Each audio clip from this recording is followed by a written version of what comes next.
Hello guys, this is your friend Shinobi Nexus 2.0 and we are back with a new fanfic.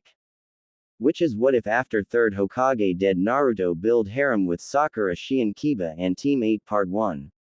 And if you enjoy this fanfic then please press the like button and subscribe to my channel for more fanfic like this. And now let's start the fanfic. Clouds weaving between peaks like snakes and the air so fresh and thinning.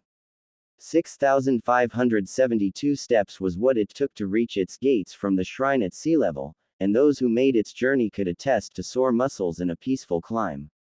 And despite their shameless reputation, Akumo Nin could be noted with 3 distinct features: their upstanding views on justice, their refusal to back down, and the loyalty they held not for the village but everything the village should stand for. They never once had any particular interests in other villages' individual shinobi aside from leverage and special techniques, and they knew they never would. Today marks the 1-month mark of the Konoha team's capture, sirs, Mabui reported diligently. Her deep green eyes were alight in their depth as both A and Darui offered up their full attention. There has not been a single attempt at escape since their capture, though the guards have noted that they each have recently started exhibiting unusual behaviors. Unusual. A repeated, throwing his arms over the back of the long red couch that served as his office seat. Darui stood just to the side, his hands in his pockets and the usual dull look on his face. Light spilled into the room from the windows that acted as most of the walls. Yes, Raikage-sama. It appears they are teaching themselves, she said as she glanced down at the clipboard in her arms to make sure she was understanding it correctly. The guards hadn't been too sure they were documenting it correctly, but the opinions offered by the attending medics have confirmed that all 3 Konoha shinobi have been participating in some form of self-education. Darui exhaled softly. Sounds boring. But still, his attention remained sharp as ever. We asked for their names in the beginning and Intel has determined that they did not lie and their identities are who they said they were, and we have been gathering information on them since, she continued. The one in the large jacket and glasses is Aburame Shino. He has been self-mutilating his body and healing the injuries he's caused. This includes breaking bones, tearing muscle, and slashing veins. The guards have not intervened thus far, but medics come in twice a week to assure he's never near death. Mabui, in all her respectful professionalism, couldn't help the slight furrow in her brows. And Darui exchanged startled glances. The one with the fangs is Inuzuka Kiba and the canine is his partner, Akamaru. He has been draining blood to write seal theories on the walls. He's completely written over the floor and 2 of the 4 walls of his cell, and is halfway through the 3rd. A's whole face scrunched in confusion. That's the one without part of her left arm is Sakura, no surname. She has been going through physical exercises to the point of such overexertion that she passes out. In her latest collapse she has not woken in 3 days, and medics had to hook her up to an IV. The guards have said that she sleeps from midnight to 4 in the morning precisely and the schedule is only interrupted by states of unconsciousness. Discomforting quiet filled the office for a beat before a spoke.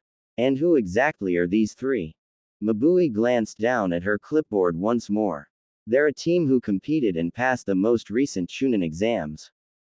The one interrupted by Orochimaru and Suna's coordinated attack. Yes, sir, she confirmed. This is the first mission they've taken on as official Chunin. Our sources have confirmed it is at least a B rank and is speculated to have to do with the kidnappings around the Sakai Sea. We don't know exactly which island the Chunin were assigned to, but the trail we followed led to Koinobori Island. Fishy. It's the first word that would pop into anyone's mind hearing that the first time. Investigating kidnappings, even somewhere as remote as the Sakai Sea Islands, could never constitute as a B rank. It's AA rank in the very least and everyone involved should have known that. And B ranks were only assigned to experienced Chunin, so what were fresh out the exam shinobi doing on it? Not to mention they'd gone to the Colosseum and came out alive. They remained at the Colosseum for nearly a month and a half before they retreated to the islands near Lightning where 3 of the 4 of them have been captured by our border patrol. The Aburame are a noble clan in Konoha, Darui noted, his hands slowly coming out of his pockets. Surely word has spread that something's happened to the team and a search party, no matter how small, has been sent for them. Or an alert. You know, something. Mabui shook her head, a troubling feeling seeping through her facade in the way her ring finger twitched against her clipboard. As far as we know, no action has been taken for their retrieval. What's even stranger is that the team believes no one will come for them and has informed us of as such upon their arrival. Of course we thought them to be bluffing, but now, a month later. A's thick eyebrows pulled together and a scowl twisted his lips. What game was Konoha playing? What? They were just going to send an inexperienced Chunin team so far off so close to the destruction of their home village. Had it been his plan, the Chunin would help with the rebuilding while the upper shinobi divisions would be out collecting funds for construction and the other internal issues. The Konoha Council was old enough to understand that much. There are a couple more disconcerting details, Mabui started. She pressed her twitching finger flat against the board and met the eyes of both her boss and comrade with a posture of concern. Surveillance who followed up on Koinobori Island have reported that it has more or less been reduced to ashes, and it's speculated the Chunin team had a hand in the destruction. Though when taking into account Border Patrol's report of the day of their capture and the prison guards' daily observations, were also led to believe that the team had been attacked and restrained minutes before being found by our forces. A was suddenly on his feet. Take me to this Konoha team, he demanded. C walked up and down the short corridor of 3 separate, but occupied cells. His eyes went from the way one boy set himself up to break another one of his bones. If it's his ankle or shin he'll do this time. He'll never know until he hears a resounding crack, to the other boy who ripped at his skin with his fangs so that his fingers dripped with the blood he used to keep on writing what he was trying to figure out. He's at a loss for, to the girl who'd been dead to the world for 3 days and counting. How she managed to willingly drive herself to such a state was a cause for concern. Then back to the first. All of their items had been confiscated and sent to the analysis division to determine if they were full of traps or jutsu, but nothing had been found. These were Konoha dogs. Despicable shinobi. Enemies to the Kumogakur name. Those whose words could not be trusted. Yet, he couldn't shake what the girl told him before sinking into her current state. We're of no use to you, Nin-san, she told him quietly, respectfully, but with no cowed head. We have nothing to give you, and Konoha won't give anything for us. If we tell them we do indeed have you, send proof. Make sure this isn't some measly threat. She stared him straight in the eye. Then you're just wasting your time, she said. Inexperienced Chunin are expendable. And she didn't break his gaze until he was the one to look away. C grit his teeth. None of this made any sense. These brats, these baby-faced Chunin, couldn't be here for no reason. There was no way, and the only possible information they could extract was clan jutsu or something along those lines, because they were too low of a rank to hold any substantial information about their village, and for some odd reason, those seals examined on the backs of their tongues were determined to be cursed seals, the worst sort of fuinjutsu meant to block verbal freedoms. Prisoners had those, or special forces. But the way Border Patrol had found them injured and incapacitated. He shook his head and sighed. They had what seemed like infinite injuries, amputations, cursed seals on their tongues, brands in the shape of mice on the backs of their necks. And now, they had the prisoner identification bands Kumo tattooed on their forearms. If every shinobi in the world could list every assault on their person throughout their whole careers, half of those wouldn't be half as long as those Konoha nin. C peered into the cell with the Inuzuka and his partner.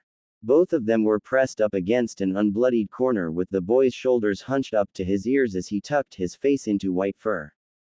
At the sound of the door being thrown open, the Kumo nin forced a blank face and turned towards the sound. Quickly, his heels snapped together and his spine straightened. Raikage-sama, he saluted. Strode in and came to a brisk stop at the cell on the floor. The Aburames. I have finished today's medical assessment of the prisoners.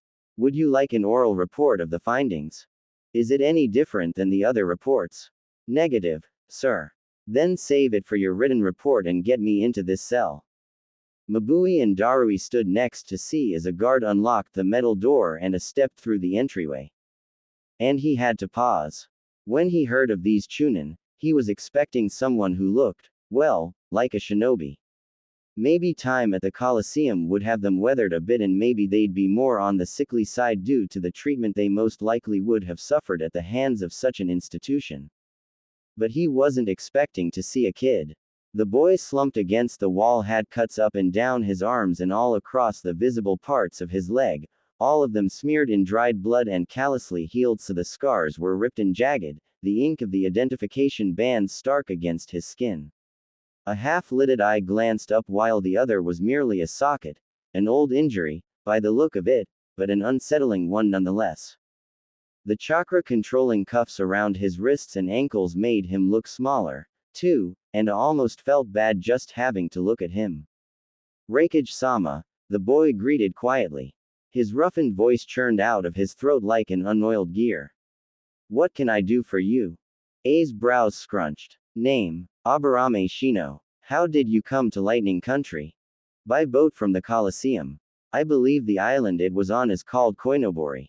A shaky breath left his lips as his body sank even further into the concrete. But he held himself up. It was burning when we left. If it's not gone, we will continue to set fire to it until it is. Behind him, Darui and Mabui shared a look. C pressed his lips together. What village do you hail from? Konoha. You say they won't come for you. Yes. Why? Why? Shino repeated. His eye closed and he went silent for a whole minute. I didn't budge as each second ticked by, even if the tension notched up bit by bit in the unwavering silence. But the boy shifted, using his heels to push him backwards and help prop him up. Because we were never worth it. His head tapped against the wall and some of his cuts began to bleed. Backed up into the hall. His open white haori swished at his knees as he made his way back out the cell block, Mabui and Darui following close behind. Lock it back up and start on more permanent security measures, he ordered. The Konahans are gonna be here a while. And the door shuts, just C and a couple guards left in the hall. After a beat, C took hold of the door and started to push it closed, but not before Shino spoke up again. Much softer, much hoarser, much younger. My team. They're alive, C informed. Shino exhaled out his nose. Thank you. C had no reply for that. He didn't know if it was from the shock of decency or that he had nothing in him to humor a prisoner of the village, but he shut the door without another word and sent out a pulse of his chakra to lock it. Konoha dogs. Baby-faced Chunin. Prisoners. Kids. He left the cell block for the day and headed straight for the hospital. It was almost time for his shift. Didn't know what he was doing, standing in the hall of this floor of the prisoner's block like this. The thick metal of a door stood between him and the cell he stared at, but the key was in the tips of his fingers and the guards knew better than to stop him if he chose to do something unexpected. He was both a personal support of the Yondaime Raikage and a high-level medic operating at Cirrus Central Hospital, the largest medical center for shinobi and shinobi-related research. It was a pride of his, being able to offer his services. Not many Kumo nin became medics, and even then, most of those who did gravitated towards the field instead of allowing themselves to be sequestered in their village's high peaks. He understood the feeling. Truly, he did. There was a certain thrill of staying alive to heal in the midst of battle instead of watching comrade after comrade get wheeled into a white room and never knowing if it would be your own fault if they couldn't be saved. But that didn't erase the issue of the slowly declining number of available medics at all their facilities. The civilian doctors did their jobs well, but there would always be cases they could never have a hope of taking on themselves. Kumo needed medics, and there was one on the other side of that thick metal door using chakra he wasn't supposed to have access to and wasting it on healing cuts and breaks and strains he inflicted on himself. Self-education, Mabui described it as. C tapped a finger against his thigh. Another. Again. He turned and walked out of the hall. What do you mean you're putting off the surgery? He doesn't have 3 more days. There's no one who can take it. What about Q? He hasn't had any DOS in 5 days. Where the hell's Arashi? Cack. We just got a squad in from. C's pen almost shattered in his grip as he braced himself on one of the admin counters, 6 or 7 files under his hands. The common behind him wasn't new, far from it. Medics couldn't operate on a 24/7 basis, and that was what Cirrus needed, especially with their dwindled numbers and the fact that the entire staff was stretched too thin. The smaller specialty clinics like Cumulus Memorial or Nimbus Point tried their best to accommodate extra patients when they could, and Stratus Medical Center was a civilian-only facility, leaving the medics with no other option but to buck up until they passed out from chakra exhaustion. He rubbed at his eyes and the bags he was sure were purpling under them. He thought about the ragged staff, the patients, the sleep he hadn't gotten in almost 52 hours. He thought about a thick metal door. He gritted his teeth and leaned forward over the files. 2 of them needed paperwork done for surgeries and the others needed their daily checks to be cleared and handed off to the nurses. What he tried not to think about was how much lighter the medic workload would be if there was another trained body in the hospital. The guard who marked his arms told him the ink was made out of a small tree native only to wind and lightning country. Ground and crushed and mixed into a rich brown paste, the brush dipped into it, wound around his forearms 3 times, twice by the wrists and once near the elbow. Each band was broad, maybe 3 or so centimeters wide, and burned with the chakra that traveled from hand to hilt to bristle to skin. The ink was a stain, the guard had said. Without chakra application, it'd fade in a few weeks, and it made for a lot of design and tradition among the Sunnis. But its permanence marked its prisoners with its earthy color, tethering them far away from the clouds. The guard chuckled a bit, then. Just a bit of Kumar superstition. Shino thought the bands would look nicer if he'd chosen to wear them. The metal cuffs covered most of the first band, and the second and third were littered with all sorts of scars from the cuts he tore himself and healed with all the chakra he could pull from his restraints. The collars from Nezu and company were harsher and left him wheezing and struggling to focus, but these ones only left him winded and tired, and before he knew it, he'd be waking up some time later with new scars and the same locked door across his cell. But we don't have to fight anyone here, he murmured to himself. We don't have to kill. We don't have to watch our backs. He shifted, and his bare feet skimmed along the hard floor. The plain black pants they issued him caught a bit of dust at the bottom hem, and the matching shirt was thick enough to keep the concrete's cool touch off his back. We're still alive. They're still alive. Are they still alive? He shook his head and dragged his knees to his chest. They are. They'll survive. They will. Why? It's what we do best. Always. His Kikai hummed in assurance. But he didn't know how long he could keep believing it himself. Just as he wrapped his arms around his waist and settled himself against a corner, if it was night or day he wouldn't know, and his eyes were slipping closed, a thrum echoed in his ears and the door swung open. It wasn't the Rakage this time. It was the blonde medic. Though he wasn't as blank-faced as all the other times he'd seen him. His arms were crossed and his shoulders weren't as rigid as they usually were, and the frown that marred his face was nothing like the simple flat line that normally met him. Can you stand? The medic asked. Shino answered by pushing himself up to his feet, only swaying once and catching himself on the wall before he could tip over. The other granted him a once-over before motioning for him to step out of the cell and to follow him down the hallway. He did so with no reluctance. His back straightened, his shoulders pulled back, and he set his eyes straight ahead of him. His arms were nothing but crisscrosses of burgundy scabs, and there was a dug-out valley that peeked up the collar of his shirt, pink and half-healed. Not a sound spilled out his mouth as they passed the wary, yet curious guards and walked down the spiraling flights into what Shino assumed was the prison's confiscation repository. The medic picked up a tattered green jacket, inspected the sleeves for a few beats, then shoved it the boy's direction. "Wear it," he ordered.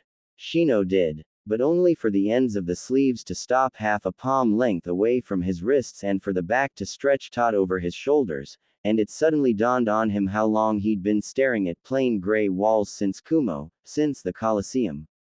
Since Sai. Shino's whole world blurred and refocused in what to him felt like merely a second, but it must have been a long enough time for the medic to have left and come back with another jacket. He, again, said nothing as he shucked off his tea-green coat for one the same Kumo gray color the guards wore. The sleeves brushed against the beginnings of his thumb, covering both the cuffs and the bands. "Is this protocol for your prisoners?" The medic, who'd taken his wrists to push up the sleeves and wrap bandages around his forearms, barely glanced upward at the query. "Protocol for pre-execution." The bandaging on his left arm was pulled a little too tight. Black eyes snapped up to his, fire sparked in its dark depths as the medic finished wrapping his arms and straightened. "Why is that your expectation? Why would it not be?" Shion replied. His arms fell to his side. "Your border patrol didn't kill us when they found us. You have everything that was once in our possession. You've learned you can't glean important information because of the seals on our tongues." He paused, but didn't notice the paper-thin crease that sprouted between his brows. "What month is it, Medic-san?" "November." Ah, it was sort of bright in the repository. His kikai crawled along his insides, their spindly legs idly weaving and idly wondering if he would get his glasses back to shield his sensitive eye. But he didn't think he'd get them back. What use would glasses be for the dead? We'd left Konoha sometime in August. It was fall in Konoha.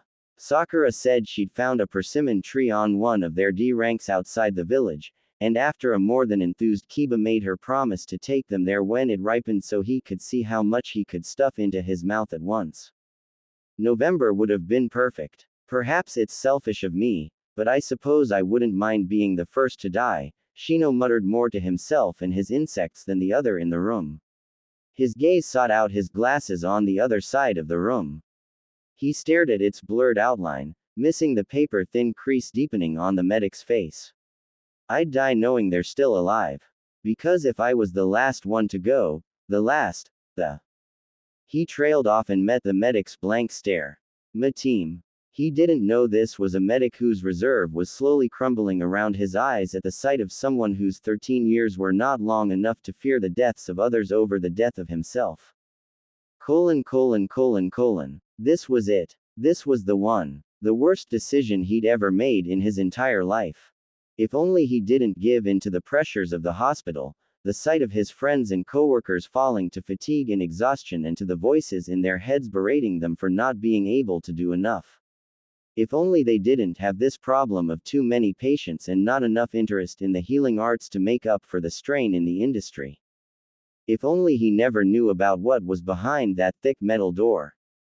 "They're alive," C answered, "and you won't be dying today." He pulled out a pair of Kumo-issued sandals off one of the shelves and set it at the boy's feet before snatching up the orange glasses and throwing them over as well. "You are now a Shino without a surname who grew up in a small village along Lightning's border. You have medical training and have come to Kumogakure to expand on it, and I am the superior that has signed off on your request to work at Cirrus Central Hospital," he said. "Your restraints will now allow you access to your chakra as long as it converts to medical chakra upon release. Your Kikaichu are to stay out of sight. You are never allowed anywhere without supervision. And," he loomed forward, a mask of complete apathy on his face, "no one will ever learn who you are, nor will anyone see a millimeter of your forearms or the cuffs at your ankles that the sandals will hide. Is that understood?" Shion turned his uncracked glasses in his hands and wiped a smear of dirt off the right lens with his thumb. He slipped them on and thought of Aoba. "Understood, Medic-san." The blonde nearly scoffed as he ushered him out a back entrance of the building. "My name is C. This was an absolutely terrible idea. Sato Akemi unlocked the door to her shop when the sun started to barely crest over the horizon. Normally she wouldn't be so early, but a couple shipments were set to arrive in an hour and she promised the delivery man she wouldn't make him wait as long as he did last time because, well, it hadn't been her fault her alarm clock had fizzed out on her that morning, but she'd make sure to come extra early just in case. As the lock clicked and she took a single step through the threshold, a particularly chilly breeze swept past her and goosebumps rose on the skin of her arms. Her wind chimes rattled, and there was nothing behind her but a cloudless sky and the beginning of a perfect day. We can feel December's breath in our bones. Mabui's heels were silent on the stone stairs as she ascended to one of the higher floors of the building. Catatumbo Penitentiary didn't typically carry too many inmates and hadn't held prisoners from another country in years. They'd been lying low since the failed abduction of the Hyuga heiress nearly a decade past, and shinobi from other nations were smart in avoiding their borders. Catatumbo didn't even have 15 current occupants. As a shinobi prison, one would think it a relatively low number compared to the 50-plus civilian staccato detention centers held. She nodded at the guards as she entered the hall and looked into the first cell. It was empty, and this time she didn't panic, not like the first time. The guards had to jump to stop her from sounding the alarm and hastily explained something like, "C-sensei had him," or, "It was all C-sensei's idea," and when she burst into the hospital for that blonde head of hair, she ran into Shino himself in the midst of assessing a group of new patients and handing off newly filled forms to the attending nurses.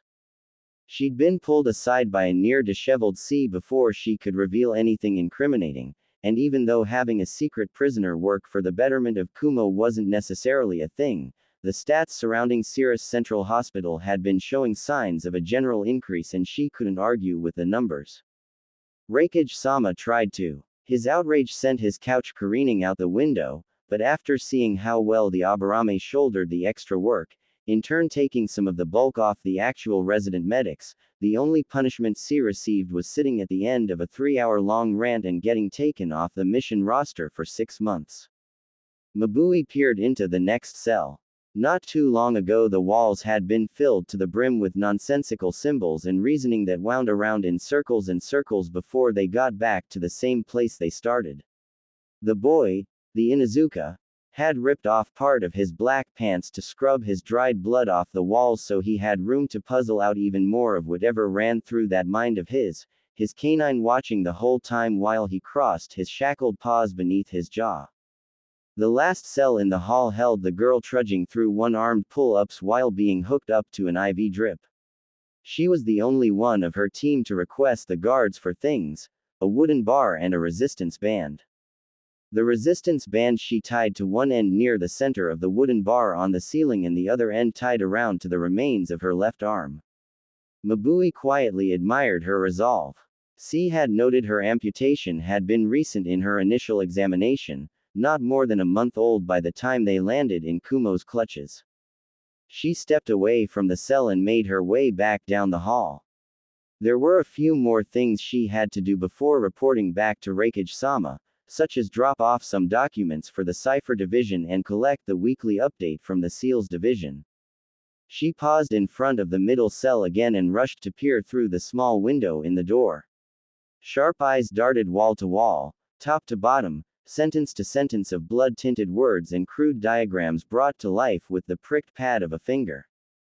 Locks, matrices, sequences, layers, odds, evens, primes, margins, ratios. Seals. Seal theory. Every single available concrete space was crammed with seal theory. When she tried to read those brown-crusted words in a new light, those circles made a little more sense in the way they curved and the starting points weren't at all the same with their tweaked angles and shifted perspectives. She didn't know how long she stood there gaping at the advanced scrawls, but by the time she reached the bottom of one of the walls, the dog had stalked into her line of vision with hunched hackles and eyes too guarded and wary to be anything intimidating. The Chunin stopped writing. "Huh, what's up, boy?" Akamaru barked lowly and he turned towards the small slip of a window on his locked door. But no one was there. Kiba pat his partner on the head. Which one was it? A bark. Green eyes, silver hair. Not a guard. A small huff. Huh. Wonder what she wants. He spun back on his heel and toward a wall as he pricked the scabbed pad of his pointer finger with one of his fangs and pressed it up against the concrete. Quote. Hey, Akamaru. Akamaru raised his head and it to the side. You think we're gonna rot here? You know, in a Kumo jail. There was silence as a tail thumped against the floor in consideration. His partner whined quietly before resting his head on the shackles around his front legs. Kiba's brow furrowed for the slightest moment and he sighed. Yeah, he murmured. At least it's not the Colosseum. He dragged his finger through another line of theory, even quieter, or getting stabbed in the back in Konoha. Mabui willed herself to move away from her place beside the chakra-sealed door, confusion in her eyes and an unfinished to-do list on the forefront of her mind. Her heels were silent. The knot guard lady didn't come by again for a while. Akamaru didn't notice anything and neither did he, though Kiba couldn't really say how long it had been. He could barely keep track of time back when they bulldozed through books and books of research and they had Sakura in the Colosseum to count down the days that passed to the hour. But here, no windows, no sun, no nothing. The guards brought in food twice a day at different times to really hammer in the loss of awareness and pushed it through a small hatch at the bottom of the door with a latch that could only open from the outside. He was surprised when the prison served them meat every other meal, unlike Nezu and company who'd only ever served them rice and vegetables. He thought Kumo was supposed to be the hard-ass country. There was the ringing click of the hatch and two plastic trays are pushed through the slot. Kiba reached to pull them close but stopped halfway when the hatch didn't shut as quickly as it usually did. Akamaru was immediately on his feet with his claws out and his legs set like a spring was coiled within them. A handful of seconds passed before a plain glass ink bottle and a capped brush was slipped through, followed by a manila folder with a post-it note on the front. What is the overlay? The hatch shut. Overlay. Kiba mumbled. Akamaru sniffed at the folder as he pulled it into his lap and flipped it open. Inside were pages of notes and chicken scratch of trying to puzzle out the complete seal overlay from the configurations written out on the first page. 2 barks. Yeah, they probably want me to do some shit for 'em, but. He shuffled through more of the papers. What's the point? I'm just some dumbass kid from Konoha. The folder shut and got tossed to the other side of the cell and the trays pulled forward. But hey, don't gotta use blood for the walls anymore, I guess. He shoveled unseasoned pork bites into his mouth, bloody writing at his back and his partner at his side. 2 meals were served and the folder was still in the same place he'd tossed it. Kiba hated that more often than not he caught himself lingering on the folder and the post-it note as his fingers itched for something new to work on. There was only so much he could dig up from all the stuff he learned before, from what he could read in the library or what Iruka-sensei taught him, and at this point, the theories on the walls were just him writing to write. But if he worked on whatever was in that folder. He groaned and slid onto the ground, capping the brush and setting it next to the near-empty ink bottle. Akamaru's tail thumped a couple of times against the floor as he swung his head around to look at his partner.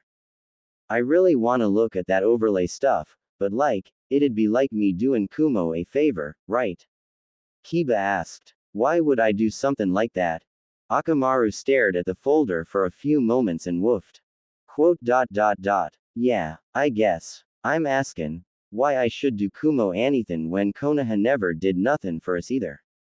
Wasn't that right? When Sarutobi Hiruzen was alive he'd done the equivalent of cutting off their tongues and sending them on mission after mission in hopes they'd never make it back for another. And after his death he'd damned them again by turning them chunin by decree and somehow, letting Danzo have his way. Letting Sai them all over. Kiba exhaled through his nose. No, he shouldn't blame Sai. He should be blaming himself for thinking he could trust him. When the small hatch opened next and 2 trays were slid through, the folder was pushed out before it closed, the inside covered in freshly dried ink and the finished overlay boxed on the very last page. It's all correct. Correct. This work is borderline ingenious. The seals technician exclaimed as he spread the notes on the table. Mabui peered at the one particular sequence he pointed out. Take this for example. The team and I tried to work it from top to bottom then bottom to top, as one normally goes about figuring how to complete sequences and matrices or anything of the link. He then pointed at the writing not quite in the middle, but close. Maybe a few characters off. But this is the starting point. Clearly marked, too. I don't know how you could possibly start so off-center, but the outcome. It would have taken us maybe a week or two longer to go about it the usual way, but you took this a couple of days ago. He turned to her fully, eyes wide and shining. Who managed to solve it so quickly? I'd love to have someone like that on the team. Oh, Mabui smiled, easily covering up the quiet anxiety trembling beneath her professional front. When I received your weekly update and found you to be struggling with this particular seal, there was an associate I've come across who I believed could help. It seems my hunch was not only a hunch. The seal's technician knew that the term, associate, was more or less a nod to the fact that whoever managed to solve an advanced overlay like that one was meant to be kept on the down low or not even mentioned at all. He shrugs it off. It wasn't like he was a stranger to shinobi affairs. You know, if those scrolls you'd taken off those prisoners hadn't been marked highly classified, I'd be hunting down that associate right now to try and get them to break those locks, he sighed. Mabui's expression tightened slightly. Well, of course Inuzuka would be able to break those locks since it looked like he'd been the one to craft them himself and it was something the seal's technician didn't see. Could your associate come down one of these days? It would really help us out. A bead of cold sweat ran down the back of her neck. I'll see what I can do. Thank you very much, Mabui-senpai. She left the building with a particularly sharp pain in her forehead and an image behind her eyes of a bemused sea raising an eyebrow at her in his rare disbelief. During the meal right after Kiba had sent the folder out, the hatch opened and a third tray was slipped into the cell. On it was a plate of something that looks like pink cotton candy, but somehow thicker and gummier than anything he'd seen in Konoha. Thank you. The note read. If there's anything you'd like, please let me know. A part of him wanted to snort and ask to be set free, but as he glanced down at the silver at his wrists and the dark brown embedded in his arms, he couldn't find the energy in himself to make the joke. He was tired. So tired. Kiba flipped the post-it note over and scrawled on it with the last of his ink before he slid it back through the hatch, and it shut. I want to know if my team's okay. He went back to his meal not expecting an answer, and Akamaru sniffed his food before he latched onto a bone with quite a bit of marrow at the center. The hatch opened once more, slowly, and a soft voice floated through.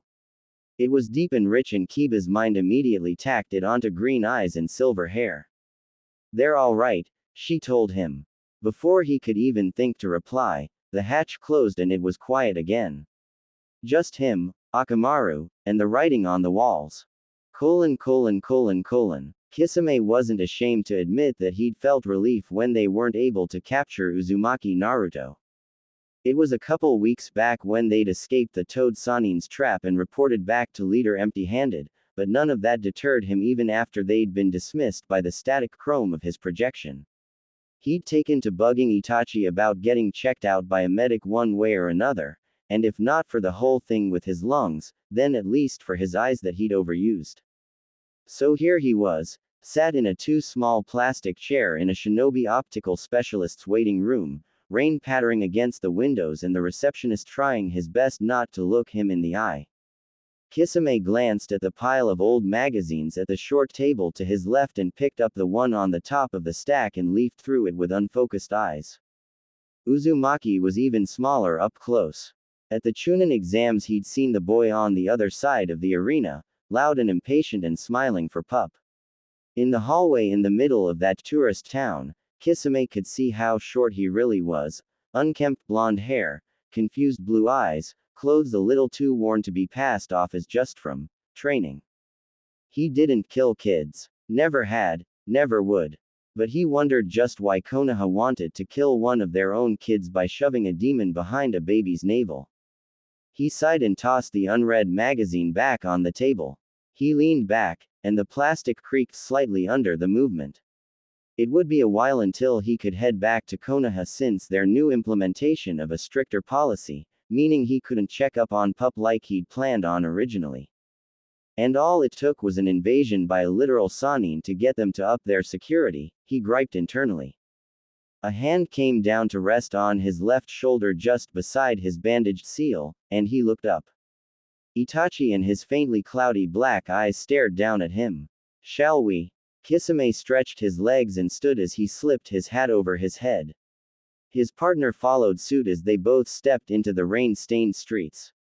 True to AIM culture and produced from the Amex that lived there, the cement streets were covered in neon art almost ingrained in its foundation. Little paintings of things like cranes and frogs flowed bright orange and pink and green and purple under the torrential downpour. The scarce visitors that came were always amazed. The natives knew it wasn't just art. Kisame remembered how Pup would always hop on the green lily pads when they walked the streets at night, her bright laughter echoing in his ears. The memory was grainy, now. He hadn't heard her laugh in so long. Hey, Itachi-san, let's head to that tea house ya, like. I'm kinda cravin' that orange spice tea they got. Itachi tilted his head. It's been a while since I've had their green tea. They walked along the gleaming caricatures beneath their sandals in a village where red lanterns hung over the streets and neon signs brightened the skies in a way the sun never could. In January we've lost a winter. B. I'm serious. And I'm tellin' you not ta. Sweat, so why's what you're doin', as fret. A slammed his fist against the desk and a crack ran through the center. You know damn well why I am. Because once you get an idea in that damn thick head of yours I need to send at least 3 of my top shinobi to stop you before you try. He sighed and shook the splintered wood from his hands. Just don't look into it. Please. 2 of them are already off the leash and that's enough of a headache as it is. 2. A glared. B raised 2 placating hands. Lips sealed. That the deal. Won't do nothin' that'll wrinkle that mug, bro. Yuki's snort echoed in his head as he slipped out the office and straight towards the exact place he told his brother he wouldn't near. Of all the things you could have invested yourself in, this is what you choose. I shouldn't be surprised. You're tellin' me those secret Konoha nin locked up ain't interestin'. I'm telling you that you should listen to your brother and heed the potential consequences of your actions, dumbass. Well, you can sit back and watch the show cause I'ma find out what I wanna know. Yuki huffed and said nothing else. Killer Bee chuckled under his breath at his friend's exasperation before he stepped into the chilled air of Kumo's high peaks. Even though he walked down the smaller streets with less vendors and even less people, he could see the neat, slanted overhangs and the benches and gazebos perched atop roofs. Stairs were attached on the sides of each building that wound up to the gazebos and suspended bridges crisscross over the streets, shadowing markets and walkways and where civilians could traverse over more than just the ground. The Kumar had always wanted to be as far from the ground as they could. Maybe that was why all the children learned to scale steeps and cliffsides as quickly as they learned to walk. He smiled and waved at someone sweeping up the front of their shop. The owner took one look at him and promptly turned their back to continue sweeping. B had spent over 20 years staring at the turned backs of those who wanted nothing to do with him that the action didn't lessen his grin as he continued on his way. The younger villagers tolerated him much more than the older ones did, which was far more that he could have asked for, but was it wrong to wish he'd meet someone who didn't already have an image of what type of person he'd be? Just because he wasn't like them. Just because one of his closest friends had ravaged the village even before he was born. Couldn't they just give them a fair chance? B. He replied aloud. Say something, you. The Hachibi didn't respond as Katatumbo crawled into his sights. Killer Bee instantly perked up and didn't even try to sneak past the guards. He strolled through and they were either too intimidated or knew better than to stop him.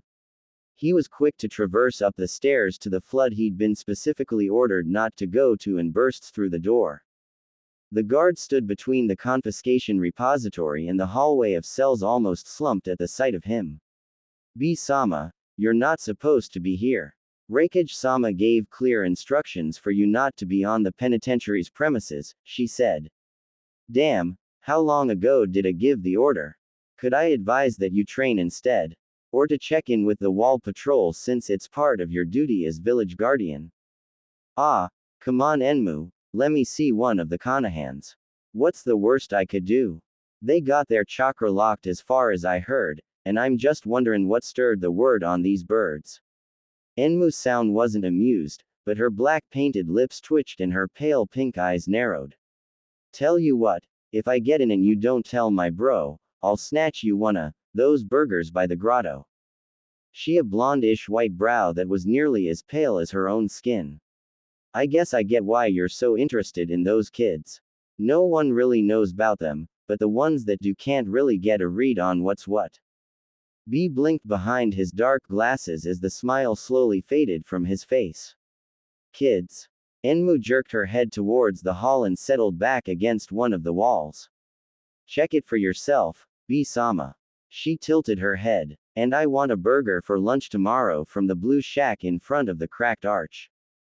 The cracked arch was one of the bigger grottos and had more locals hanging from the ledges than bats.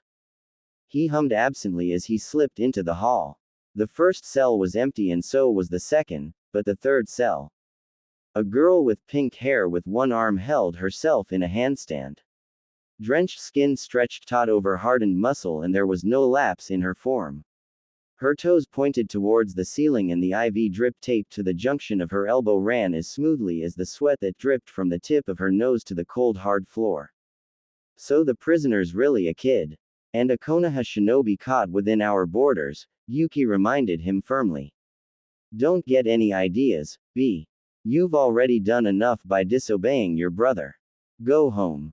I just told Enmu I'd buy her a burger to not talk to a prisoner. Nah, you, that's a waste. B. Don't. B's hand was already on the door.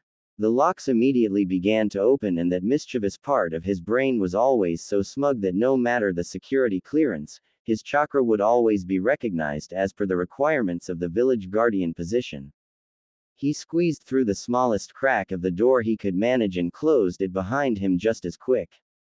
The girl stayed planted on her hand for a long few seconds before she lowered on foot on the ground, the another, then stood to full height. It surprised him that the top of her head reached taller than his shoulder. You're not one of the guards usually in this building, she said. He a brow and leaned back against the concrete. And why's that you're thinkin' when you're just a cucumber in this cell picklin'? When she turned to face him fully, her black prisoner's shirt did nothing to hide those rippling scars that spanned from her shoulder blade to her jawline and ended ripped and ragged at the bottom of her cheek.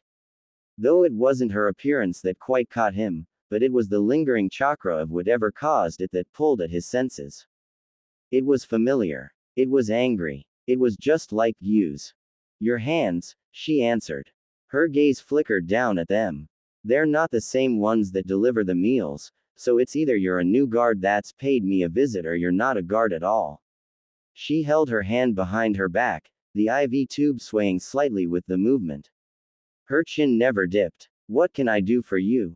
Respectful is the first word that popped into mind at her display, which was surprising in itself considering young shinobi never have their arrogance curbed until they lose themselves in their first kills or their first capture or the first time they needed to obey an order they could only wish to forget. He was curious. Did she stand tall because she didn't know what she was doing or because she knew all too well what she'd gotten into? B pointed to the IV bag. Why have they got you hooked up? I train until I can't and they don't want me dead. No, but I don't know why. Her fingers curled beneath the thin plastic tube and gave it a light tug. Konoha has no warmth for Kumo and vice versa, and you must have realized we're worth nothing more than wild animals you happen to pick up on your borders. Green eyes were blank and cold and not so bitter, and it cast an eerie light in the dim prison cell. I'm waiting for my execution, sir, but I didn't think I'd be waiting this long. Yu hadn't said anything in a while, but B could clearly see him in his mind's eye. The beast quietly observed the exchange, his 8 extra arms tucked beneath him and his 2 main ones crossed over his chest. Her name. Huh. Ask for it. He rolled his eyes beneath his glasses and passed on the message. The girl raised one of her brows. Sakura. No surname. Konoha never really had interesting shinobi. Maybe there were a few autumn leaves in the sea of green like Kiroi Senku, the yellow flash, or Ikizokugoroshi, the clan killer, but the pink is new. And, undoubtedly, one of the more interesting things he'd come across these days. Sakura. Then, he acknowledged simply. B left the cell after that, stopping at the end of the hall and at the receiving end of one of Enmu's deadpan looks. Did you get what you came for? She asked. Didn't know what I came for. Not really, he said. He jerked a thumb at his head. But I got something up here, ideally. Keep it hush, shush, word's not gonna get out, but I think I found an interest in Sprout.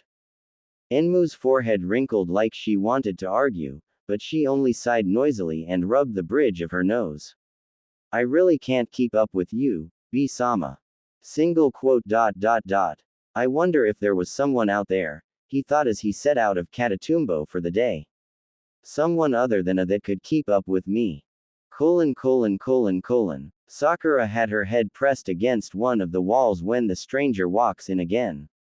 She counted just a little over 24 hours before he'd shown up again, but she didn't open her eyes or push away from the wall when she heard his sandals tap gently against the floor. There was a faint rustle, and she figured he crouched to be at least eye level with her. Is it raining? She asked. Showers started some time ago, supposed to creep through the day all snails pace slow, he replied. What? Can you tell from here? The building's soundproof, ya fool. Her father once told her the rains in AIM were unnatural. He always joked about God and his temper, God and his complex, and she loved the little stories he thought up for her. But it wasn't until she was a bit older and a bit wary that she began to understand why Leader Sama was worshipped just as much as he was feared. He laced his chakra in the rain, she figured.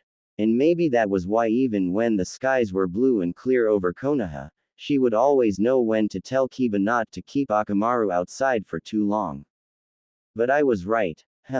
Guess you were. She opened her eyes and faced the stranger to find him with a hand on his chin and his gaze far off and considering. 2 blue tattoos sat just beneath his left eye along that socket bone, and there were more swords strapped to his back than seemed sensible. Not a guard. A regular force shinobi, maybe.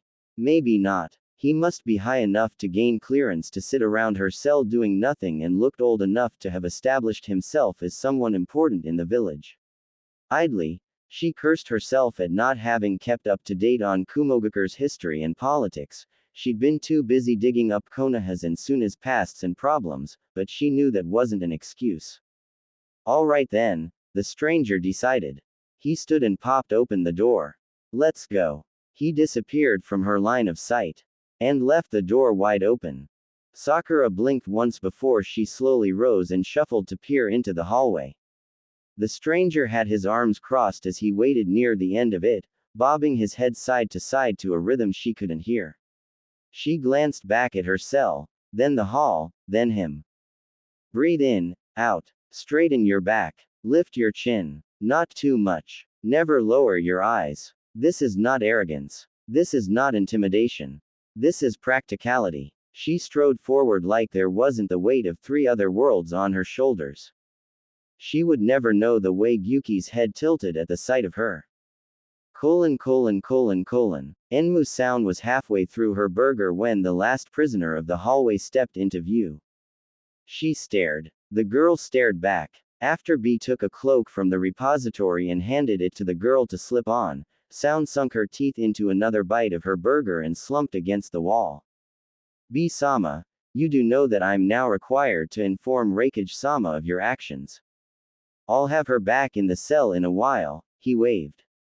Don't get tangled in your knots, I'll keep her low profile. They were both out before Sound could give another long-suffering sigh. Her groan echoed through the prison block before it was muffled by a mouthful of bread and buffalo patties. Kumogakure floated on the clouds. Sakura's gaze flickered at everything she could spot through the low hood and the light rain and saw the dozens of plateaus connected by the bridges that made up the village, all different heights with trees sticking out the sides with swings wrapped around their sturdy branches.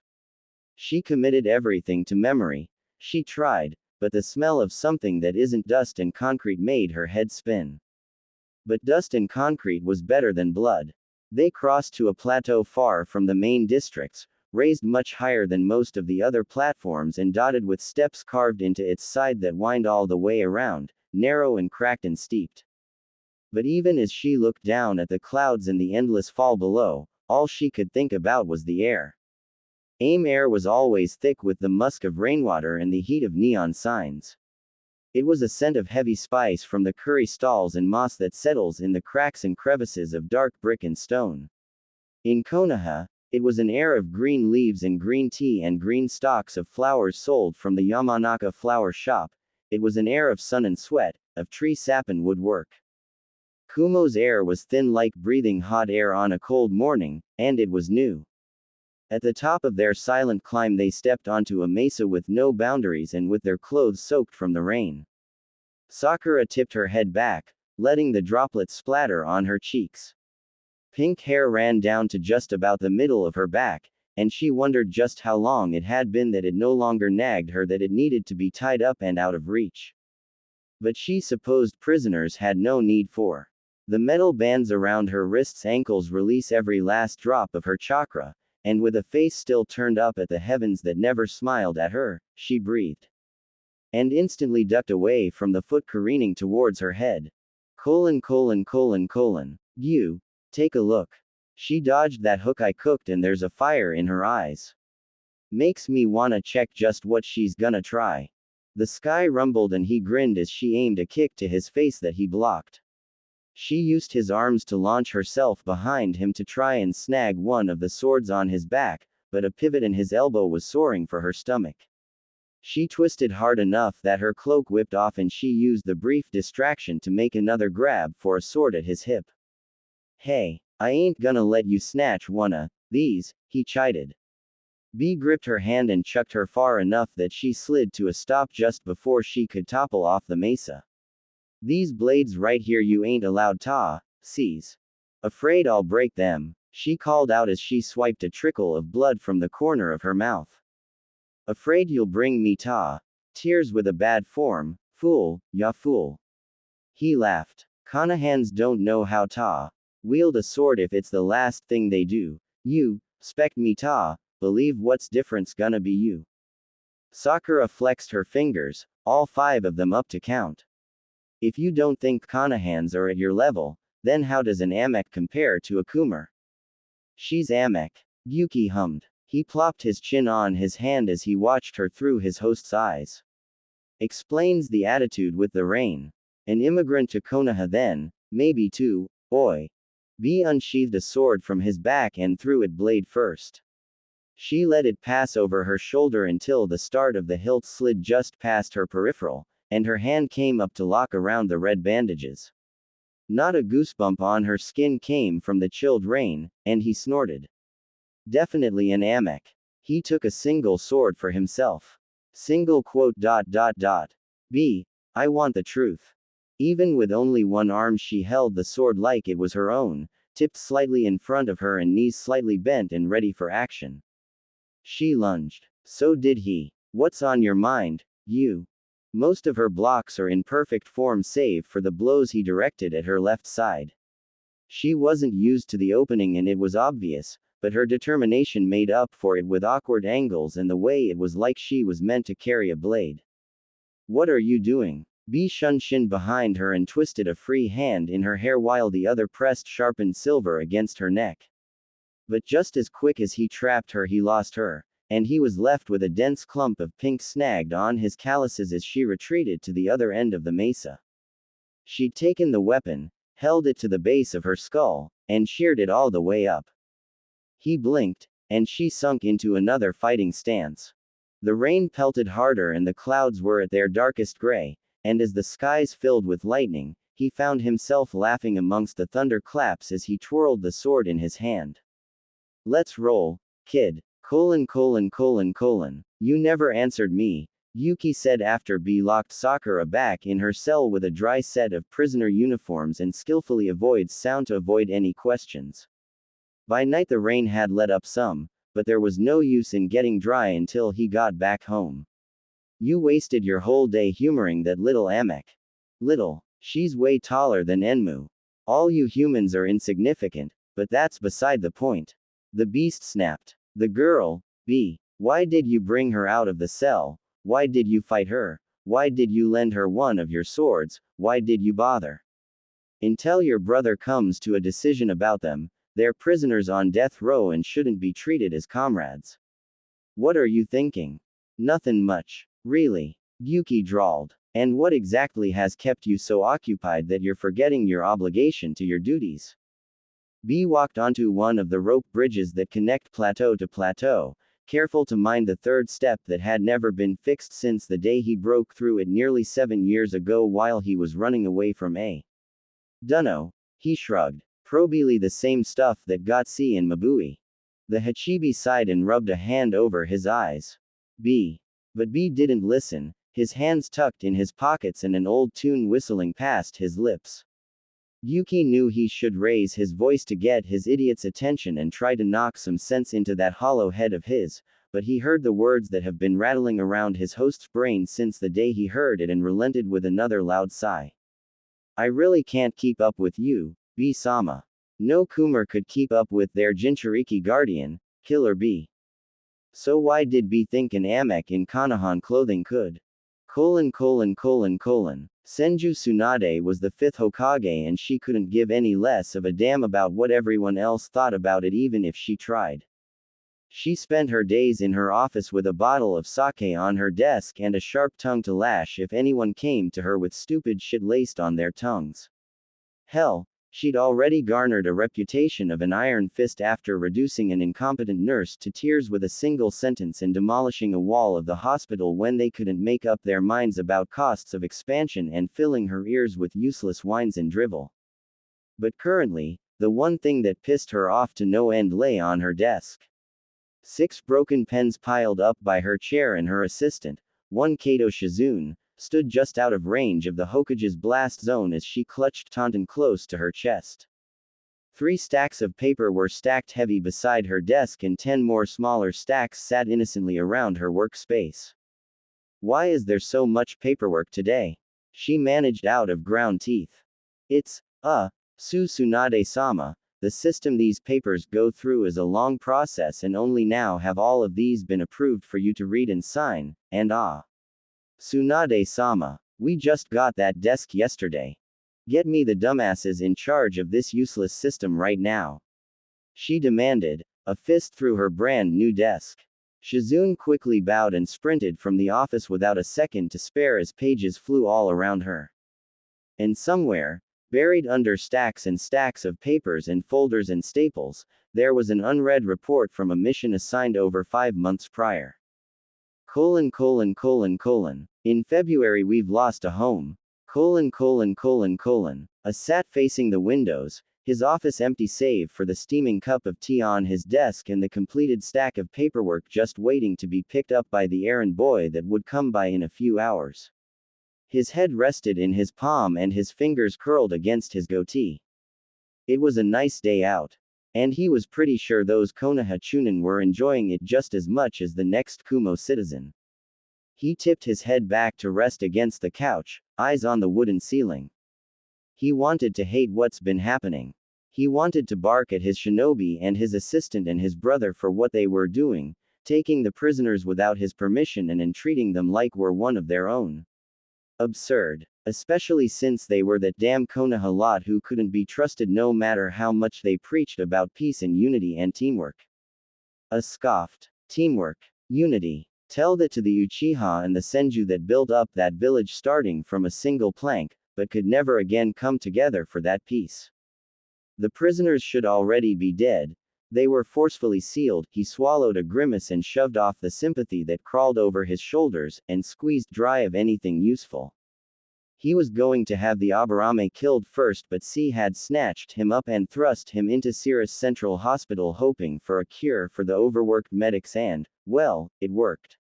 I was hesitant to admit it, but the boy was sufficiently trained and had once sewn up a patient with a pack of floss and a Senbon when his chakra was no longer at his disposal, both intriguing the other medics and giving C a heart attack at the crude, effective method of surgery. And that wasn't even mentioning the reports he'd been receiving from the SEALs division had been filled with glowing praise for the kid prodigy Kiba from the same border town as Cirrus new medic that Mabui brought along, who never followed the rules of step-by-step SEAL solving and rattled off the most bizarre theories that he gestured with fanged grins and poster-sized papers filled with his evidence.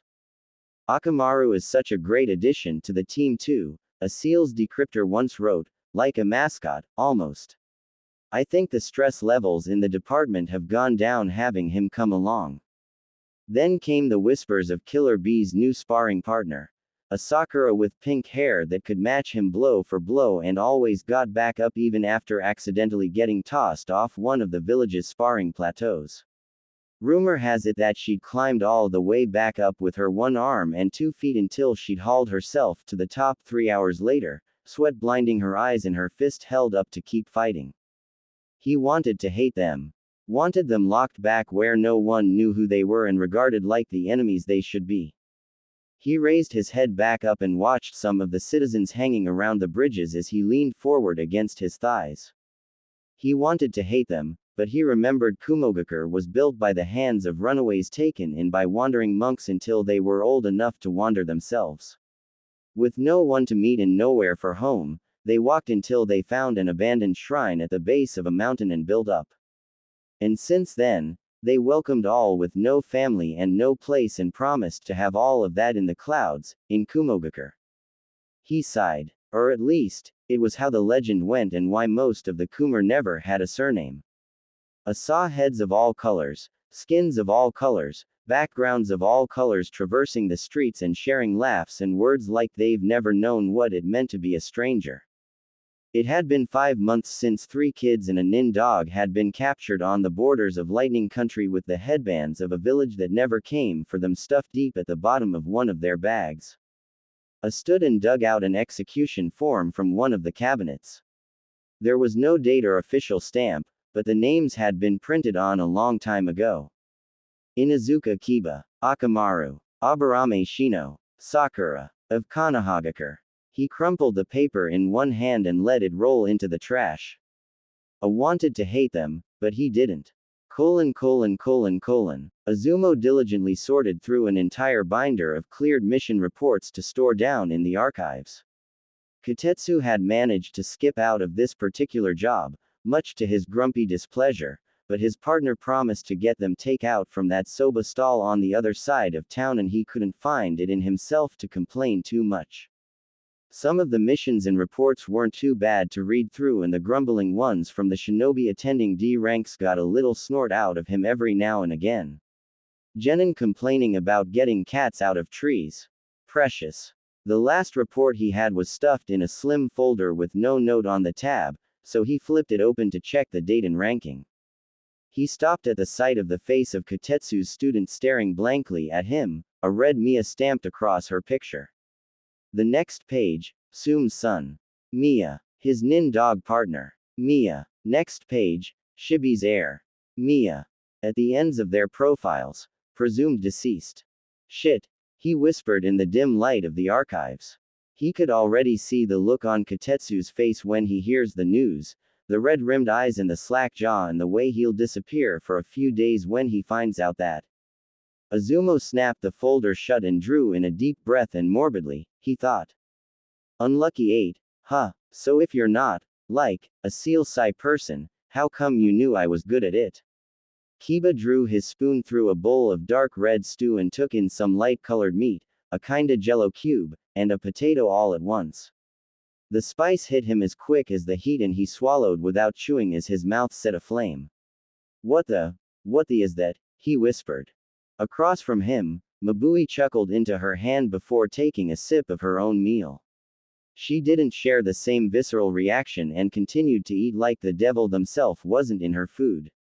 I will admit that Tragopan blood stew is an acquired taste, but it's one of our milder dishes. Akamaru woofed around the yak bone he was gnawing on and lolled his tongue when his partner glared through watering eyes. Take some butter tea. It will help. Kiba downed the cup in one gulp and hung his tongue out his mouth, hoping the frost of Kumo's air that rolled in every time someone opened the front door could chill his taste buds, and Mabui took a moment to mull over the past few months. She had to give Kiba a whole new set of clothes when she let him out of the cell because the plain clothes could have the potential to be too telling, so she'd taken some liberties with his style. The standard issue black pants stayed, but she'd pilfered through her apartment and her brother's old clothes for some outgrown mesh shirts and a couple of black track jackets with a white stripe down the middle of the back and around the elbows. Those ones ran a little big, but she figured he would grow into them. Long-term planning and all that. The thing she was most mindful of, though, were the metal bands and brown tattoos on his person that would instantly announce his status. She had him wrap his ankles and forearms with bandages colored the signature Kumogakur red and told him never to leave his cell without them. Only when he agreed did she have him keep several rolls for convenience. But to answer your question, even though I didn't understand much of what you'd written on the walls, I understood enough that it belonged in advanced theory, she said. She tore a piece of flatbread and dipped it into her stew. Tell me, Kiba-kun, what led you to study seals? He bent over his bowl and slowly dug out another piece of meat, careful to get as little soup as possible. I wanted to know how to reverse seals. A pang rattled just behind Mabui's rib cage. Those seals, it nearly slipped to the back of her mind.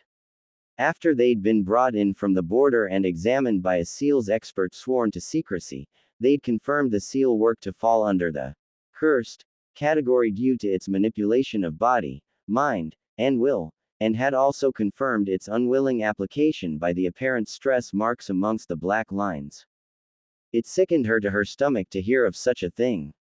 The Kumar developed their sealing techniques through skin once a long time ago, but the move to paper mediums came because of the permanent, detrimental effects that were consequent with their use. Some of the older generations who still live with them were blind or deaf or had lost all movement in one arm or the other, or their skin on a leg had been burned so thoroughly even if the clear ink of the seal still remained. Or maybe they couldn't remember their own name longer than a day but could recite their favorite book cover, notation and all. Those who currently utilize powerful skin seal knew of the risks they took. But nowadays, there were so few. I ended up getting really into it, he continued. Turns out I'm pretty good at it. Sakura and Shino thought I could do a lot with it and I have a teach, back in my old village. Or, had. Akamaru set his head atop the hand his partner rested on his lap. Kiba cleared his throat and quickly fished for a jelly cube thing. Jelly cube. Oh, it was blood. Definitely congealed blood. But it's still cool. Am I allowed to look at the sealing books in your library? I don't think it would be too difficult to grant you restricted access to the lenticular library circuit. Lenti, Mabui-san, he whined, that's not a word. She covered her mouth as another laugh spilled past her lips. As she brushed a few strands of her hair behind an ear, she glanced out the window of the small restaurant they were tucked away in. The warm rays of an afternoon had lessened and stars began to speckle the sky. It's getting quite late. I'll have to return to Reikage-sama's office soon to prepare tomorrow's schedule. Okay. He nodded. He tipped his head side to side, wondering if he should take another sip of the demon stew before he left. Thanks for bringing us, Mabui-san. We've never had Kumo food before and Akamaru really likes the yak and bison legs. You're welcome, she smiled.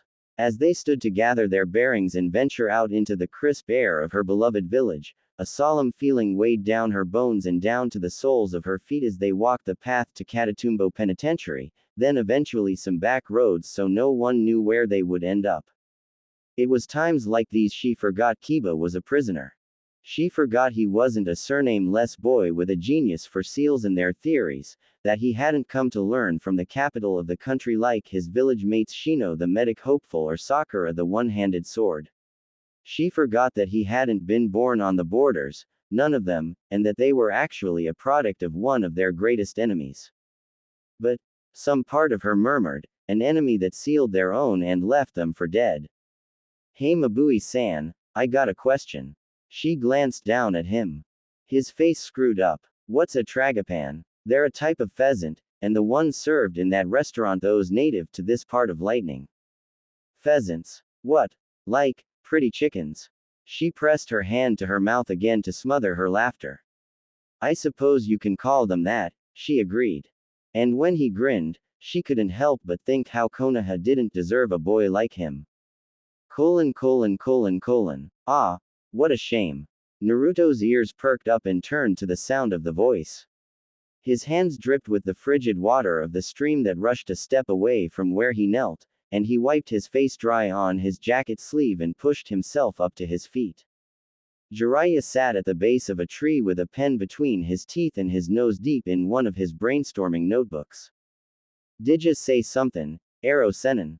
Just trying to figure out how to write this part and, what do you think about me adding a bit where my beautiful heroine gets a white letter then the kick is we don't know who it's from and bam. Cliffhanger. He exclaimed. Naruto rolled his eyes and shook the water from his hands. How about that? I don't even know what a white letter is. Huh, you don't. Jiraiya set down his notebook and squinted at his student. Aren't they supposed to teach you that kinda stuff at the academy? Well, they didn't, the boy sniffed. He didn't actually remember if they talked about whatever those letters were or not with all the times he didn't pay attention, which was always, but there was no way he was gonna admit something like that. What's a white letter? So, the Sannin beckoned Naruto closer until he plopped on the ground in front of him, legs crossed and eyes wide. Let's say you go on a mission that's high risk. When you gain rank and experience, you'll learn to distinguish the dangerous ones and the dangerous ones you might not come out of. That's when you write your last words in letters for important people who maybe won't see you again. It's morbid, but hey, we signed up for this. Can't say we didn't know the risks, right? Something familiar nudged at the back of Naruto's head. You take those letters, seal them all up in white envelopes, and write who they're for on the back in black ink. After that, the person takes every letter they've got and leaves it with a trusted person in the village to distribute if they really don't make it back. But on the chance they do, that trusted person hands it back to them. Jiraiya rolled his shoulders. It's mostly Junin who take up the practice, but depending on the mission, you never know, you know. Naruto reached for his gray backpack and threw the front flap open. He dug through old clothes and weapon wax and clumpy wire and ramen packs until he reached the bundle of envelopes he tucked in a clear plastic baggie so he wouldn't get them all dirty. The Yuahi Kurenai on the back on the top envelope was written clear as day. Did Sakura-chan really give him? Yuto. Oi, brat. His head snapped up. Huh. Jiraiya frowned, concern pulling at his laugh lines as he watched the boy wrap his arms around his pack and pulled it close to his chest. Did someone leave you white letters? He shook his head so hard the Sannin thought that if he kept it up a little longer it might have popped right off his neck, but Jiraiya could always pluck a lie out of a sea of truths and half-truths. Being trusted with white letters wasn't a bad thing, per se, but knowing Naruto and the scant friends he had, he was curious as to just who in the village had trusted this boy enough to leave something as delicate as a last will and testimony. Look, it's okay if you got some, but it was probably a bad idea to bring them along if I'm training you out of country for who knows how long. They're not white letters, Naruto declared firmly. His lips pressed together and his eyes hardened in a way Jiraiya hadn't quite seen before. She just asked me to keep them.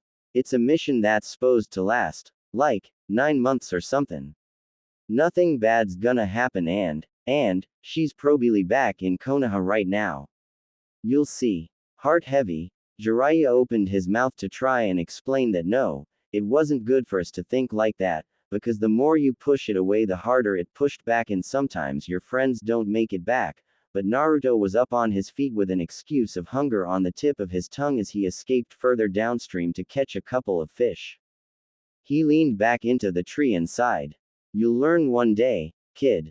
He thought of Minato and Kushina, faces from his academy years that he never saw again, all the missed opportunities and all the people he'd ever failed. Sometimes, things just don't work out the way you want.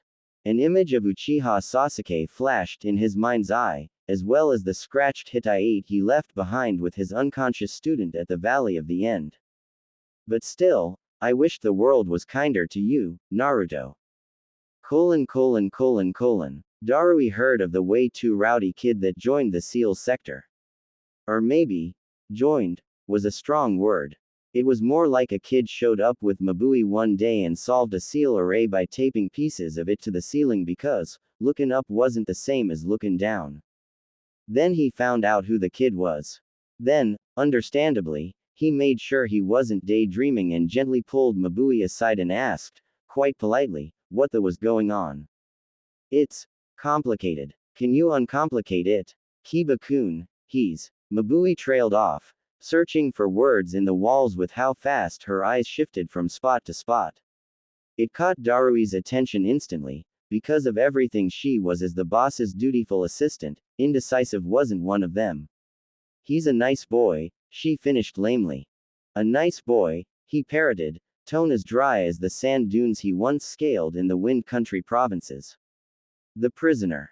Shish. Her hands latched around his bicep as they stood just outside the SEAL Division workspace. The room hummed with the buzz of Kiba and the workers elbow deep in a particularly tricky 10-layer seal, and it was only the two of them who'd stepped out into the hall, but Mabui wasn't one to take chances and Darui had known her long enough to pick out the quiet panic in her face. The SEALs Division doesn't know. The only ones who do are the assigned guards, C-san, B-sama, and I, she said. His eyebrow at the mention of his partner. And along with Kiba-kun came Shino-san and Sakura-san. They're his village mates from the border town near Turtle Island. Surely you've heard of them. All of the prisoners had been let out of their cells and had backstories to cover up their true identities. Boss once mentioned to him in passing that the circumstances around the Konoha prisoners had changed, but he figured it was nothing big, maybe a shifting of placement or a hold on an execution date, so he'd let it be and kept his nose out of that business. Apparently that was a mistake. And look where it left him. He exhaled through his nose and shuffled a bit to the side to peek through the glass window of the door. Kiba hovered over one of the tables with one hand holding a brush and the other gesturing just as wildly as the rest of him as he and another technician tossed ideas back and forth. His eyes were bright and every time he opened his mouth there was a flash of sharp fangs, but he looked every part of an eager kid that talked about the latest cliffside he scaled or the new high score he made at the arcade. It was strange to see the cheer directed at SEALs, though. He turned back to Mabui and her anxious face and exhaled again. Okay, sorry. So, Kiba, he said. He hasn't tried to make an escape. Nothing turns up missing from the offices. Not at all. Perhaps we believed them to be lying at the start, but, she frowned, as per protocol for most established shinobi nations, if a shinobi doesn't report back to their village within 3 months of their return date, an investigation is launched. If the investigation yields no results in the month after that, then the case files are more often than not marked Mia or Kia and left on a casual watch list. They both peered back through the window, catching Kiba's laugh as the dog set his paws on the table and wagged his tail. We captured them in October, Darui-san. It's been 6 months since then. If anyone had been looking for them, they aren't anymore. He knew no one was looking for them, but hearing it out loud left a bitter taste on his tongue. Darui couldn't imagine what his life would have been like if he didn't have Kumo at his back. A village was only as good as the people that filled it, and since he would never allow his loyalty to Boss waver nor let himself turn his back on his friends, his comrades, his family, he couldn't even fathom waking alone in a cell after being left to die in the lightning wilderness. He remembered the day they'd brought in the team. Chunin level at the highest, attacker unknown, their near unconscious bodies waiting for the border patrol like a bleeding, barely breathing gift. There were teeth marks in the Inuzuka's shoulder that sunk deep through the bone made by something like a tiger or a lion, but most likely one of those leopards that roamed the country, and a kunai stuck through each thigh. When boss demanded more details of the scene, they said the boy had red eyes from tears and they could hear him screaming himself hoarse minutes before they got there. He didn't think the circumstances would ever be clear to him with as little as anyone from the team wanted to talk about the incident. The other information they wanted they couldn't even ask with those disgusting seals on their tongues. Darui rubbed his forehead with the back of his hand. Of all the lost kids Kumo opened their arms to, why did the next bunch have to be Kanahans? Something cracked up his spine and through the muscles in his throat. He and Mabui burst into the SEAL Division workspace, him with a hand on the hilt of his cleaver sword and her armed with a handful of kunai she hid in the sleeves of her blazer. All Darui saw was the explosion that left his ears ringing and that the Inuzuka, Kiba, pushed a SEAL's technician to the ground as the brunt of the blast sent him crashing through the tables behind him, one ear bleeding and his nin dog partner diving towards the rigged SEAL to pull it further away from the rest of the people in the room. The 10-layered seal they were trying to unlock had fail-safes buried in the matrices, one of which had been an explosive tag masked under a sequence that Kiba and SEAL's technician Yatsuki Kioi of the Yatsuki clan, one of the ridiculously few clans under Kumogakure, had accidentally overlooked when scanning the setup for openings to break. But that wasn't what snagged Darui's attention and dragged him back to the workroom the very next morning. It was that the Chunin, the boy, the Kanahan, Kiba, shoved Yatsuki away so he wouldn't get hit with the blast. 70% hearing loss in his right ear, C told them after assessing the damage and healing to the best of his ability. Yatsuki-san would have had it worse had he not avoided the explosion. How was that managed, by the way? Darui's gaze swept over the now clean division, empty for all except himself and the unsolved seal locked up tight at the other end of the room. Kiba didn't have to save Yatsuki. He had no obligation, no ties, no camaraderie for his enemy shinobi. And really, it probably would have benefited him more if he hadn't pushed Yatsuki out the way, because even one down Kumo Nin was a victory for the hopeless. Kumogakure was the Kanahan's enemy, his chains, his warden. And yet, he's a nice boy. Well, maybe, nice, wasn't the best word for it. The clack of an opening door sounded behind him and he turned, expecting another inspection crew to gauge the room and take a look at the scroll responsible for the damage. It wasn't an inspection crew. It was Kiba who stepped in with his nin dog hovering around his knees and 2 ink tags hanging off metal chains looped through his earlobes. He blinked when he met Darui's eyes, which were a little wider than his usual half-lidded stare, and scratched the back of his head with a sheepish grin. Mabui-san said I was probably gonna have the room to myself since the team's gonna be out the rest of the week, he said in a way of greeting. Sorry if you didn't think I was comin'. Do you want me to go, sir, or? Darui, and it's fine, sorry I'm in your way, Darui said. He glanced over at the boy, noting nothing much different save for the fashion statement dangling from his ears and the few bandages stuck on the visible spots of skin. What are you doing out? Thought you'd want to recover after yesterday. Oh yeah, but I'm good now. Darui blinked. As Kiba stood there with a sheepish grin and his hands in the pockets of his track jacket, he thought of the horde of broken stables stacked just outside near the trash bins and the blood that stained the splintered bits. You're a prisoner, not a Kumo Nin, he stated bluntly. Kiba flinched minutely and Akamaru's tail droops. No one's forcing you to buck up until there's someone that does. You just turned mostly deaf in one ear. Why think that's gonna stop me? The boy huffed. His eyes narrowed, feral at the edges as something stone cold spiked out from the dark depths of his pupils.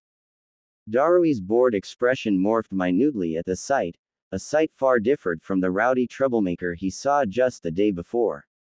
This one was wild. I got banged up in that explosion, so what? I fixed it. He jabbed a thumb at the tag swinging near his face. Diffusion and amplification seals. Shino told me 'bout hearing aids once and it's like the same thing, just for shinobi. Akamaru woofed lowly and pointed his snout towards the lock box, and his partner looked down. Oh, right. And just like that, the darkness in his eyes was gone and the fanged grin touches back on his face. Darui could have gotten whiplash with how quick those emotions had come and gone, how they swirled in a way that he wasn't quite sure that even Kiba knew that he'd done it. Was it from his time in the cells or something before that? Darui wondered. Heard they locked up that seal after it went off on us, Kiba said, ambling towards the metal safe in the corner of the room. You have the key. I wanna take another stab at it, if that's cool. The drive to work on the very thing that nearly killed him less than 24 hours ago startled Darui again, and this time he was getting annoyed by all these surprises. A prisoner was all this boy was. A young, abandoned, genius prisoner that Konoha let slip through their self-righteous fingers. He was starting to see why Mabui liked him so much. He nodded once. Sure. Darui twisted the safe lock as both Kiba and Akamaru glanced away to leave the combination out of their hands. Honestly, what was that? The kid was out of his mind and carefully set down the seal configuration on the closest unbroken table. Kiba lit up immediately and unfurled the thick scroll until it spanned the length of his workspace as Akamaru curled into a ball close to his feet, head on his front paws and his eyes half-lidded as they never strayed from his partner. Loyal, the Kumo Junin mused to himself as he plopped on a wooden stool opposite the boy. Elbows propped on the table and his chin in his hand, Darui watched as Kiba dipped a brush ink a newly opened bottle of ink and flew through matrices and sequences like he was born to do it. It was intriguing to watch him work, honestly. Darui was never one for seals despite how integral of a part it had in Kumogakure's foundations. Every careful stroke of black and every messy scribble on scratch paper felt like standing in the middle of an art museum when you knew nothing about art, frankly confusing but entertaining all the same. About 30 minutes into the comfortable silence, Kiba spoke. Darui-san, is it true that Sakura's the sparring partner for this dude named Killer Bee? If she's that pink-haired girl who's always with him, then yeah, he affirmed.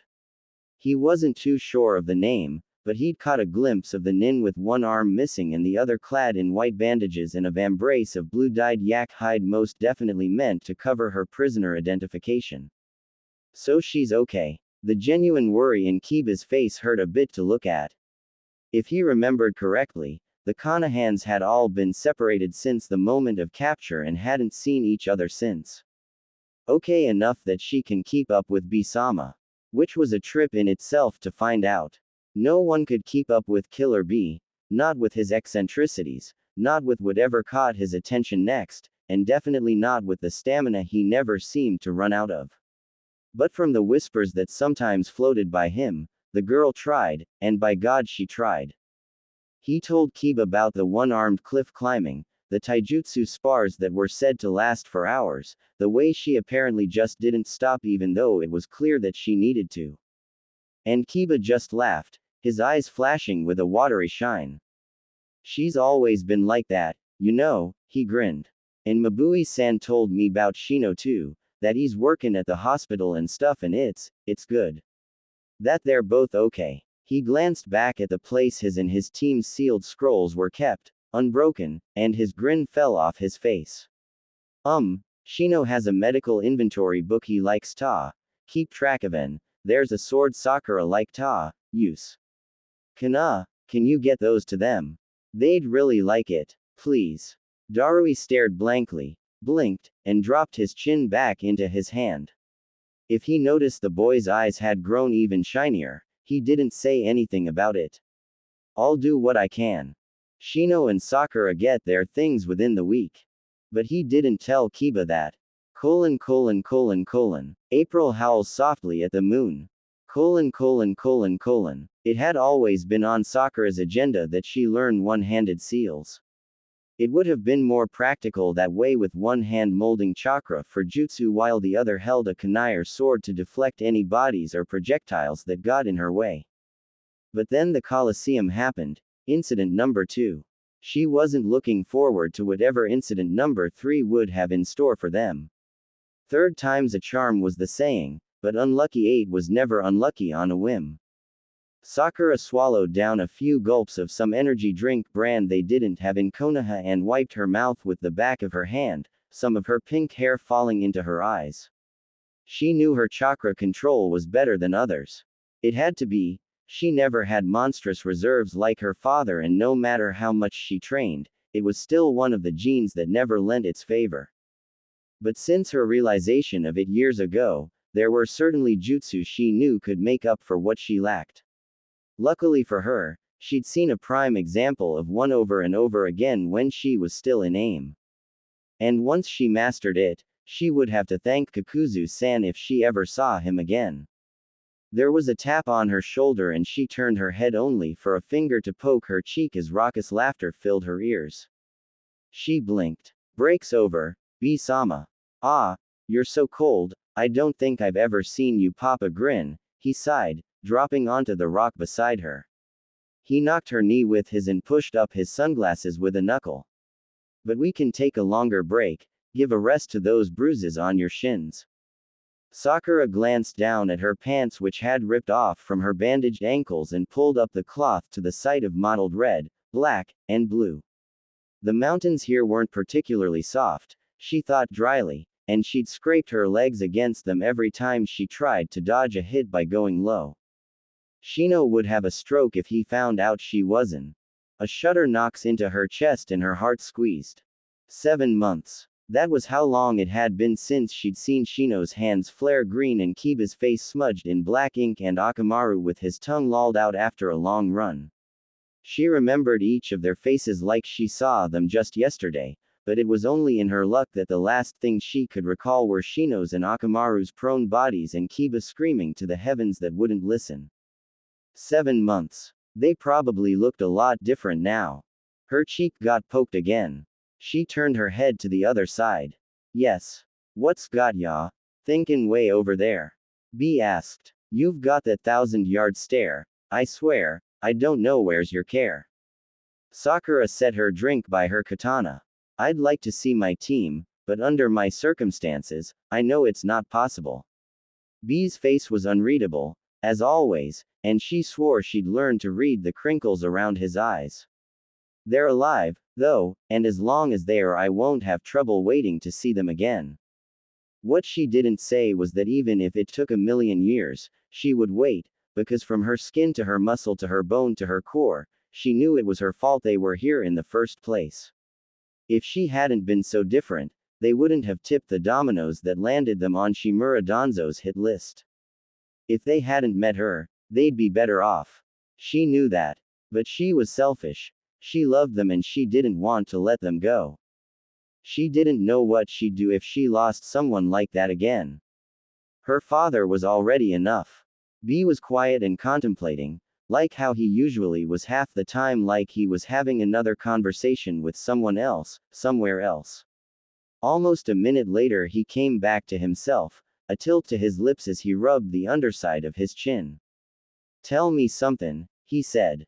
He stuck one of his swords into the dirt and leaned against the hilt. Sakura frowned. What a way to treat a decent blade.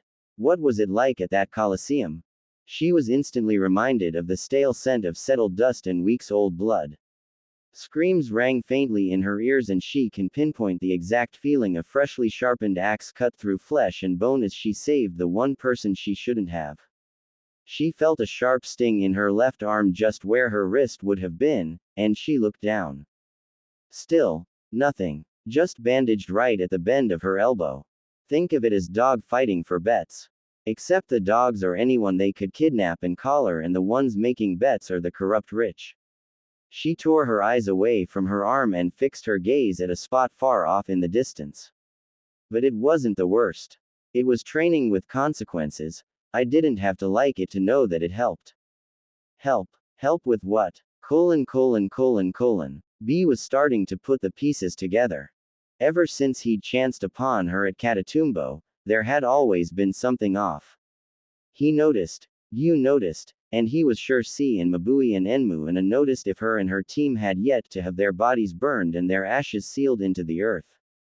The girl was young, but she wasn't stupid, and she fought nothing like those Konohans with their moral high ground and subpar kenjutsu skills. And, sometimes, when they walked through the village he'd get snubbed by the older Kumar as usual.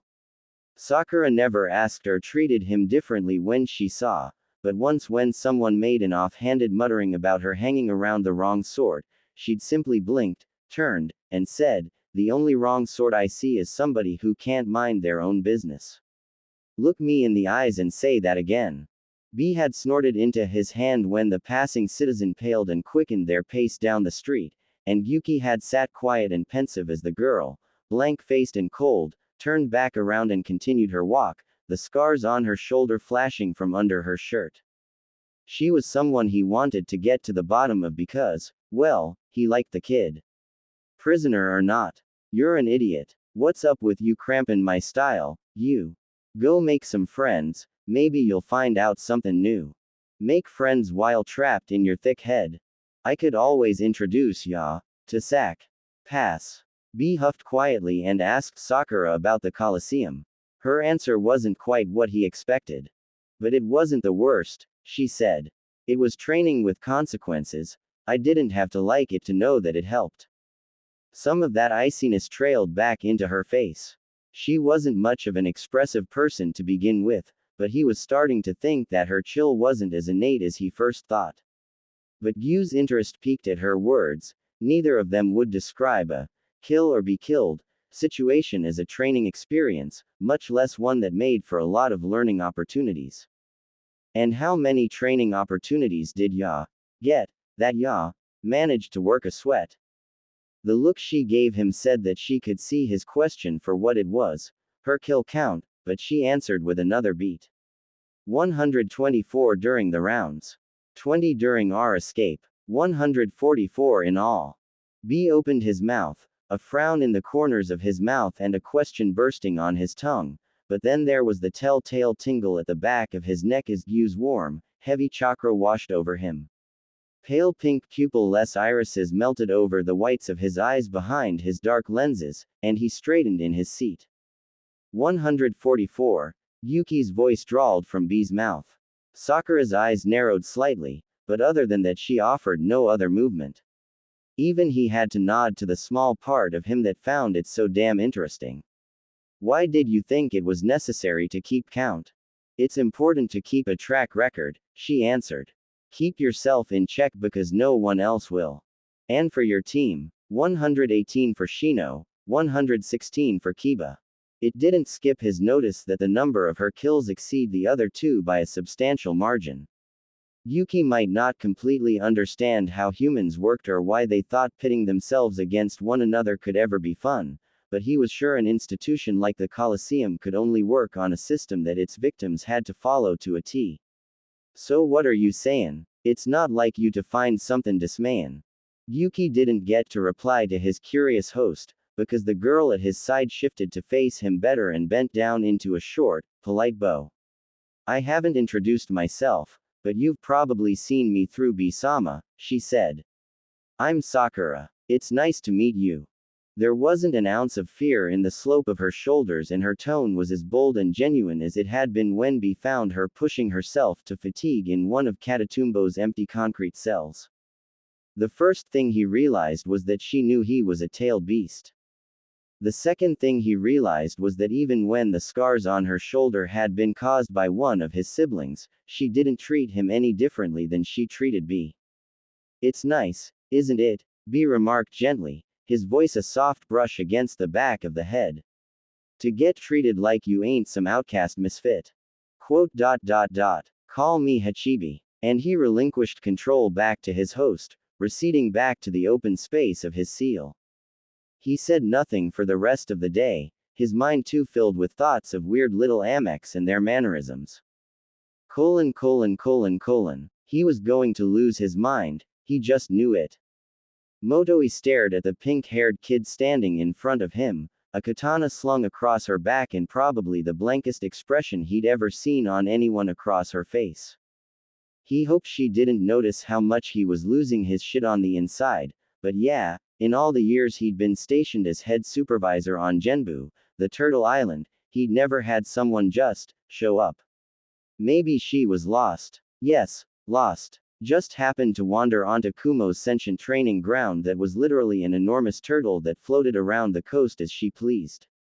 I don't think I'm supposed to be here, were the first words that came between the two of them, and Motoi's face slowly dropped into his hands. I see, he sighed. He inhaled deeply before he rubbed the dark green tattoo over the bridge of his nose. Well, you're here now, so I suppose there's no harm in registering you. The barriers signaled another body upon arrival, though, may I have your names and villages of residence? Sakura. No surname. I was originally from Imvula, but I've been staying in Kumo to improve my kenjutsu, she replied. Imvula. The border town close to the south coasts? He questioned. At her nod, he hummed and tucked the information at the back of his head. Imvula. The rain village, no correlation with Amegakure, the village hidden in the rain. Alright, your companion, then. Killer B-sama. I've heard that all the Kumo nin know him. Motoi's back went rigid, but he hid it as best he could as he pulled a small notebook from his vest to flip through his notes and prior registries. Of course Killer B had to catch him off guard with a visit today, the one person he could never look in the eye that brought along a strange kid that wouldn't break eye contact if he wasn't the one to do it first. But karma hated him anyways, so he might as well go with it. I don't know if B-sama's told you, but he's made friends with every animal on the island including Genbu herself, and with every visit he takes the time to greet most of them, if not all. Ah, you could do as you please here, really, as long as you're not harming any of the inhabitants or causing intentional damage. Which you're not going to do, are you? She quirked a brow. Not that I planned. He narrowed his eyes. I'll take your word for that. Against my better judgment. He shook his head. But if you're going to wait for B-sama, I suggest training at one of the many available fields except field number 6, or find something to keep you otherwise occupied for the hours you're probably going to spend here. I'll train then, Sakura said. Field 6, that's the 1-2 to the left from the entrance, right? Yes. Motoi blinked. Wait, how did you know that? He knew the field numbers by heart from all the years he'd worked here, but the numbered posts had all been taken down some days ago and the new replacements had yet to be repainted. It's the only one with a genjutsu over it. How long did it take for you to see it? A minute or so. It caught my attention when I was walking towards you. Her blank eyes twisted with calculation as she squinted. Why? Why? Because it shouldn't have taken a measly minute for one of his genjutsu to get noticed, especially when the purpose of the one over field 6 was to direct people's attention away from it without realizing their attention was being forced elsewhere. Normally it would catch a shinobi's eye if they'd been on the island long enough to figure something wasn't quite right, but this girl comes in and does it immediately. On the first visit. You're a genjutsu type, he noted with surprise. Her brows furrowed. Oh, were you not aware? Only genjutsu types could have seen through an illusion like that so quickly. I might have noticed something once, she replied. She remembered holding her father's hand in a cemetery and seeing trees that looked so wrong in her eyes before a kunai came from them and clipped her arm. But I never got trained in it. And that was odd, because her talent for it, from what he'd seen, could be curbed into something extraordinary.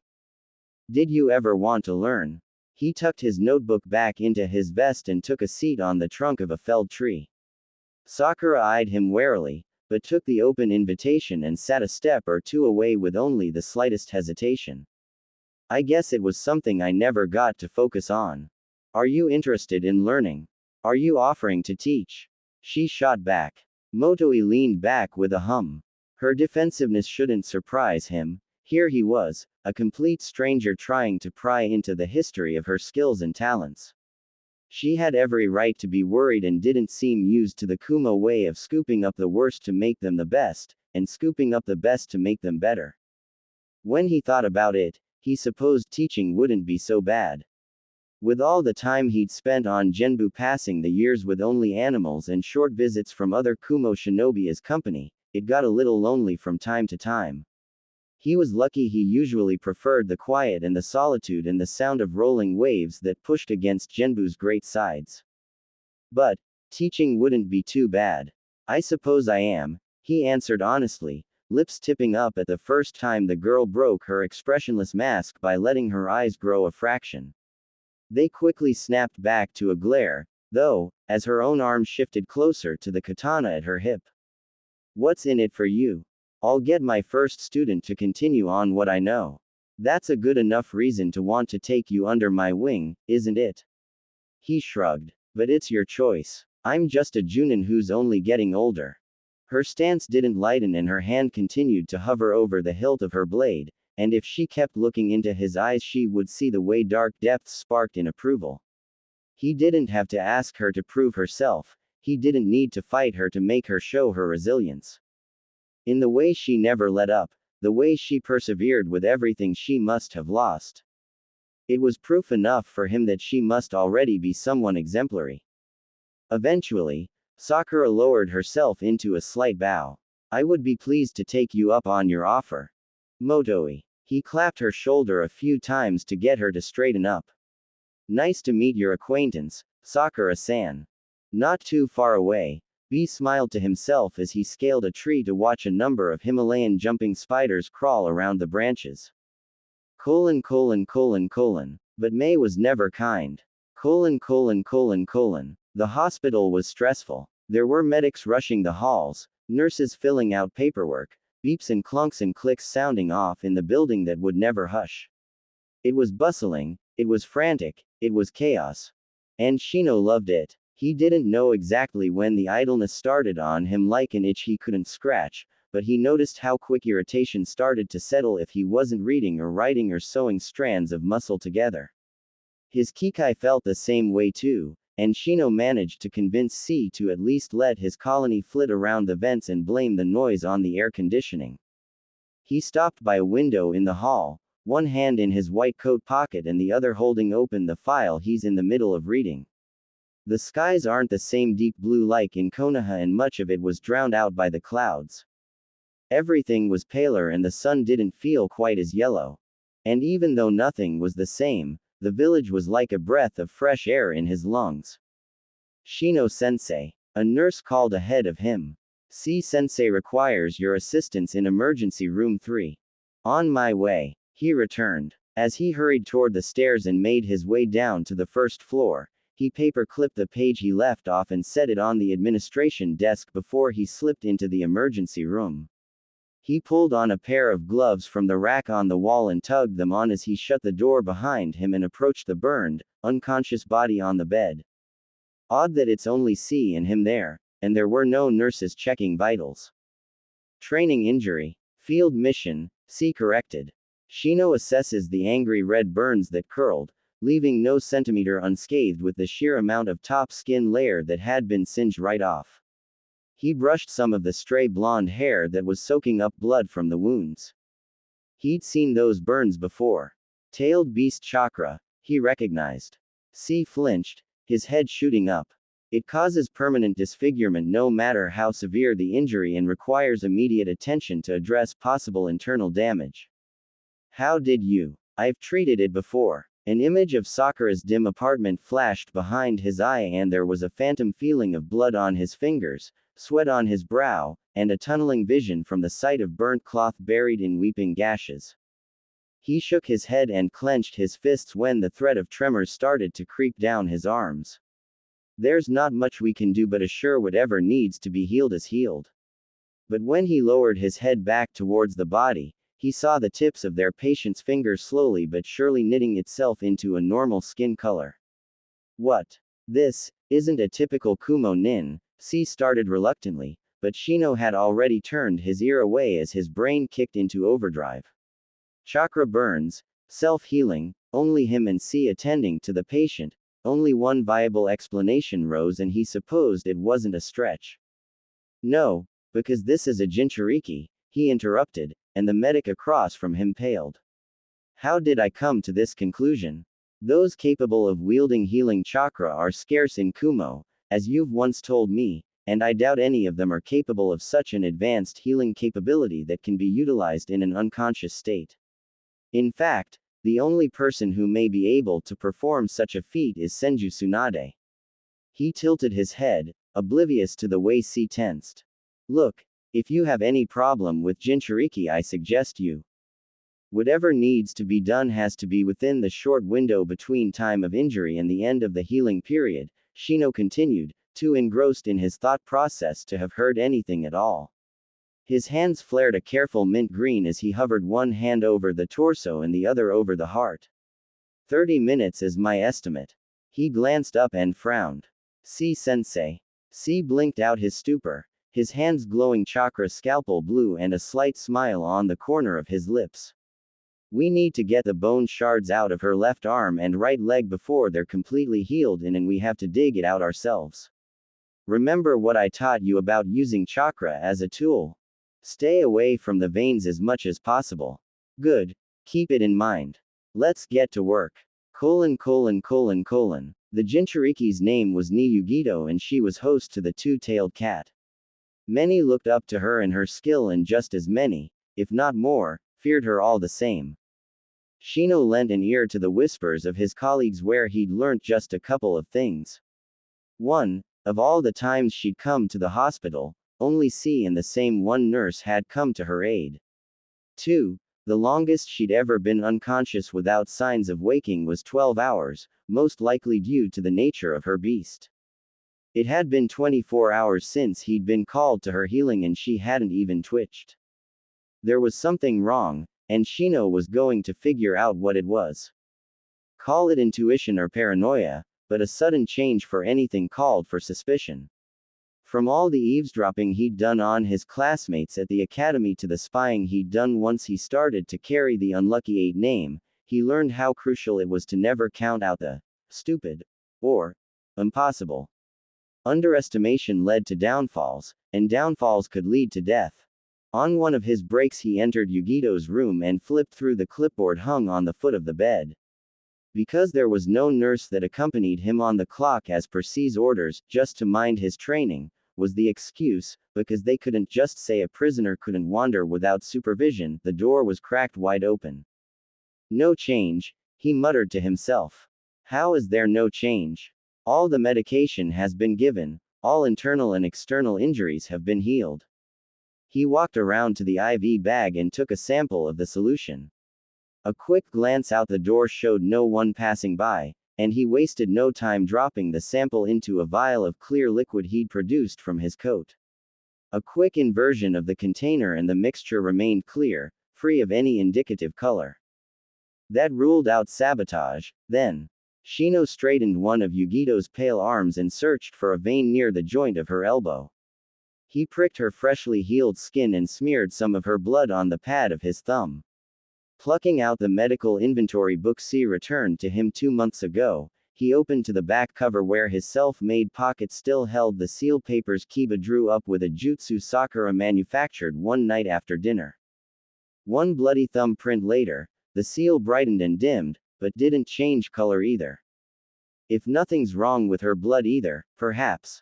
His eye drifted towards the door again.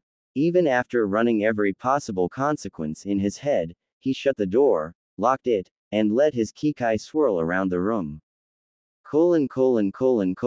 C tapped his pen against his desk as he sat in his office, tens of papers waiting for his signature but his thoughts a million miles away.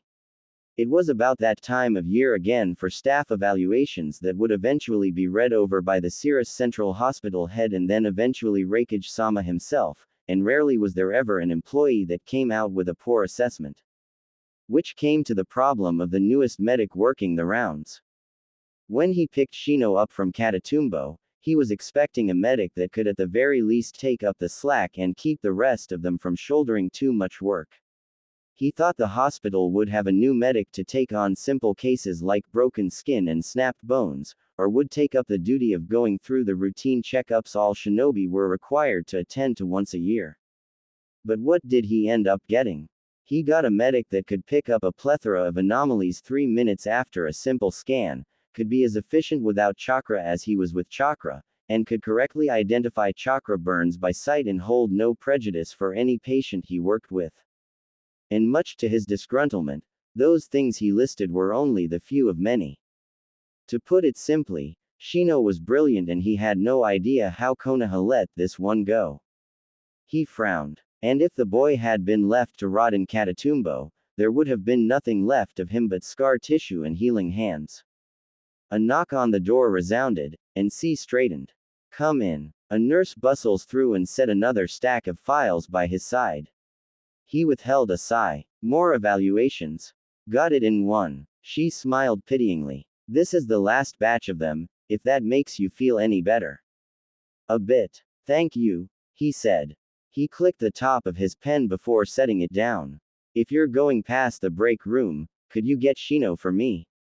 I need to talk to him about some of the upcoming appointments we have later today. Oh, he's not in there. C could pinpoint the exact moment his blood started to freeze.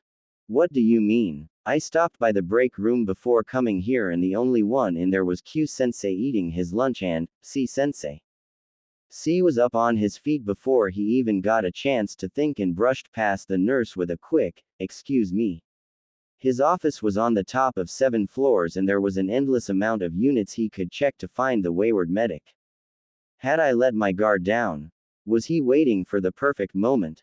He burst through every door he passed and looked through every single viewing window. What was I thinking? Letting him roam and interact with the Kumo citizens. I shouldn't have been so desperate. I shouldn't have taken the chance. He'd skimmed 3 floors before he was struck with a thought. C shunned Shin to the 2nd floor, the step-down unit where all patients were under intermediate care, and ran towards recovery room 8. In the plastic pouch on the wall just outside was the file labeled Ni Yugito with her shinobi identification picture of all to see. He grasped the door handle and tried to turn it. It didn't budge. There was a rush in his ears as he tightened his grip and forced it in so hard that his hand went through the door and ripped the locking mechanism from its frame. C barged through the door, and the scene that welcomed him was one that he probably wouldn't forget. Blood streaked out of Yugito's nose and ears as Shino stood by her bedside, black insects on half her face and half of his as he cradled a wriggling mass of white worms in the palms of his hands. There were parasites in her brain, Shino greeted. One of the worms dropped onto the floor and a small team of Kikai swooped down to immobilize it. C's jaw unhinged. When would you like to conduct further research? Itachi didn't feel it was right for him to intrude on his partner's space. He was entitled to his own secrets and traditions, and perhaps in this case, his times of mourning the wife and daughter he barely spoke of. Kisame sat in front of a grave, cross-legged and rain pouring over his uncovered head. His cloak was absent as well as Samahata, and the grounds were alight in neon white depictions of lambs and lions that ran all the way from the gravestones to the brick walls that barred the cemetery. Just like the rest of the art that scattered a megacre, even these ones had meaning, and they might as well have been the most sentimental of them all. Itachi shifted from his spot beneath an overhang just a ways behind the graveyard gates, just out of his partner's line of sight but his partner perfectly in line with his. Kisame was never a quiet, somber sort of fellow. There was always a friendly air about him despite his pointed teeth and the way his posture screamed for a fight. He joked as he pleased and laughed out loud all the same, but there was never an ounce of disrespect he carried in his huge, muscled body. Every opponent he addressed with the same courtesy as his comrades, and he always upheld his top moral of never killing or harming children. A kind criminal, Itachi thought. Maybe it was a bit oxymoronic and maybe that description won't ever make sense, but at this point he doubted he'd ever meet another person like Hoshigaki Kisame, someone who had no reason to look upon the world with a chuckle and a grin, but did anyways. And, someone who always seemed to remember his favorite types of tea and the off fact that he always liked eating dango in even sticks, never odds. Itachi's brow furrowed. The rain continued its merciless onslaught and he unconsciously tightened his cloak around himself as his breath came out in puffs of faint white. Now that he thought about it, it was Kisame who nagged him to go to his appointments, cooked his favorite meals whenever he happened to be at his apartment, could always manage to find a book at the bookstore that he himself was never interested, but Itachi was always surprised to enjoy. He scoffed lightly and shook his head. It's his kindness, he thought softly, that I always seem to be taking advantage of. He's visiting his daughter today, it seems. Conan appeared beside him, aloof and as chilled as the air around them, with her arms crossed over her middle and not a single drop of rain on her skin. Itachi tilted his head. You know of his daughter. I used to look after her whenever Kisame-san was away, she said. She glanced at him briefly before her gaze flickered back to the cemetery. I understand your confusion. It's hard for him to speak of her even after all this time. Itachi didn't blame Kisame. He can't. How could he, when even at night when he was all alone and his parents' names refused to leave his lips without a burning in his throat and tears swelling just behind his eyes? He regretted and regretted and regretted and regretted, and when he looked at Kisame it was almost like he never did. He lost everything, they both had, but for Kisame it was never his own fault. That was the difference between them. Because Kisame was a good man. And I'm not. I believe it was best for the two of you to be partners, Conan said. It's good for you. The both of you. Itachi turned back to ask what she meant, but there was nothing beside him but the cold and the rain. I heard you were the one that saved my life. Niyugito leaned against the entryway of Greenhouse 5 and watched as a boy spun around in his chair, his sample left in the microscope and his goggle glasses hanging around his neck.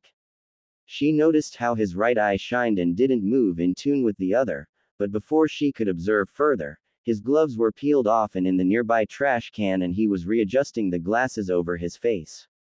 My, it turns out the boy is as interesting as C-san made him sound.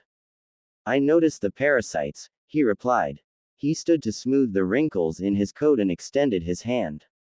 Shino, it's good to see you've made a full recovery, Ni-san. She took his hand and gave a firm shake and a friendly smile. You dug around my brain a couple days ago, Shino-san. Call me Yugito. Yugito-san, then, he acquiesced. He gestured towards his workbench. Would you like to take a look at what nearly killed you? Morbid, she snorted. But sure. Yugito leaned over the table and peered into the twin ocular lenses he pointed out on the microscope. Under the harsh white light under the viewing table, she spied a few flat things writhing in the petri dish. These worms are of a chakra-consuming variety, Shino explained. He picked up a scalpel and directed her gaze to the thin, pink lines that sprouted from its ends. His fingers were covered in scars, she saw, and it seemed to extend past the bandages in his sleeves. They have the ability to mask themselves in what they devour, making it nearly undetectable for medics since they complete most screenings with chakra as well. So how did you spot them? I employ the use of non-chakra standard scans, he replied. Why? There is a chance to catch things that chakra cannot, as exhibited with your case. He set the lid on the petri dishes and raised his head back up to her. Prior to your admission to the hospital, have you gone swimming in questionable waters or consumed meat that hadn't been fully cooked? She blinked. Oh, I had some fish from a stagnant lake, but I thought I wouldn't have to worry about that if I cooked it through enough. Her gaze followed his hand as he jotted down bullet points on his notepad. Heat resistant. Devise experiment. Lifespan without viable hose. Continue current experiment. Living conditions. Follow up with C. Visit Cirrus Central store rooms for more samples. He was a more competent medic, Yugito mused. When she'd woken up at the hospital mildly disoriented and Matabi hissing at her in furious worry in her head, C had come in shortly after with an account of just what happened to her and the fact that he hadn't been the attending medic at the time of the parasite's discovery. That probably surprised her more than anything. She was a younger Jinchuriki with far less social pull and experience than B, and much of the hospital staff were wary of taking her on ever since that incident of an intern burning their hands on Matabi's chakra and scorching the ends of those nerves.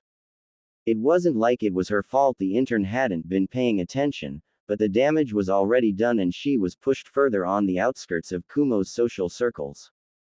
As long as you continue to take your medication as directed, all of the parasite residues should be cleared from your system and your name can return to the active mission roster in 2 weeks' time, Shino said. If you have any questions, feel free to ask. There are scars on his neck as well, Yugito-chan, Matabi remarked with lingering interest. Her tails flicked behind her in her host's mindscape. Those are most certainly self-inflicted. Yugito pulled back from the microscope and planted her hands on her hips. I've got just one. Who are you? His brow furrowed. Who am I? As in, my origins. I hail from Imvula.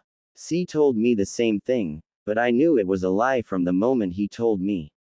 And seeing you now only cements that truth, she said. The crease between Shino's eyebrows leveled out as he tucked both hands in his coat pockets. Other than that, you certainly don't have the subtle lilt in your vowels that all natives share. She smiled. It's quite a small border town, Shino-san, and while you and C have everyone else fooled, I'm sorry to say it hasn't swayed me. Then there's not much I can say, he admitted.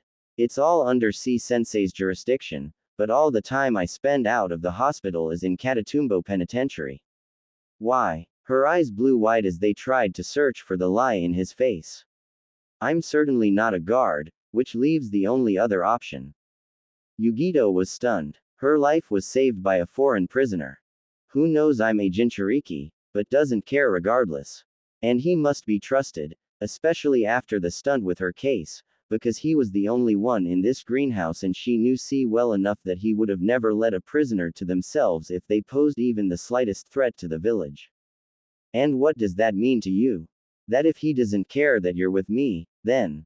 A smile was back on her face, but it was much softer than the last. I just remembered what I came here for. She bowed deeply, and Shino shuffled a surprised few steps backwards. I wanted to thank you for saving my life, and that you'll have my unending gratitude for everything you've done. Yugito-san, there's no need to thank me. Why? Because all I've done is my job, he protested. And that's more to say than a lot of other people, she replied with only a drop of resigned bitterness in her voice. But it was gone when she addressed him again as she took in just how young he was. Too young to have been captured and locked in Katatumbo. Too young to have possibly known about the parasites in her brain when no one else did. But here he was. I would have died if it weren't for you. He ducked his head. I had only done what was necessary. Matabi purred, satisfied. Ah, how modest. Such a rare find these days. Well, whatever you call it, I'm thankful for. Yugito glanced through the glass walls of the greenhouse. Sorry I have to cut this visit short, I need to meet with Raikage-sama to turn in my mission report. She flashed him one last smile before she headed for the exit. But I'll see you around. Let me know if you need anything, alright? She turned around. Actually, Yugito-san, could you do one thing for me? But the call from behind has her looking back over her shoulder. Please be careful when eating fish from dubious bodies of water, he deadpanned. Brain parasites truly aren't a prime source of nutrition. She laughed. I'll do my best. She would definitely pay more visits to the hospital from now on. And in June, the rain would swoon. Kiba had been combing out a pretty ridiculous knot from Akamaru's fur when his cell door clicked and swung open, revealing Darui in his usual uniform with his sword slung along his back. Kiba his head. Did ya need me for something else? He questioned slowly. Mabui-san walked me back probably, like, an hour ago and it was pretty dark when we were coming back so, oh shit, wait, are you guys gonna kill me? Like, is this it? Okay. Well, I guess it took you guys long enough but I thought we really had a thing going.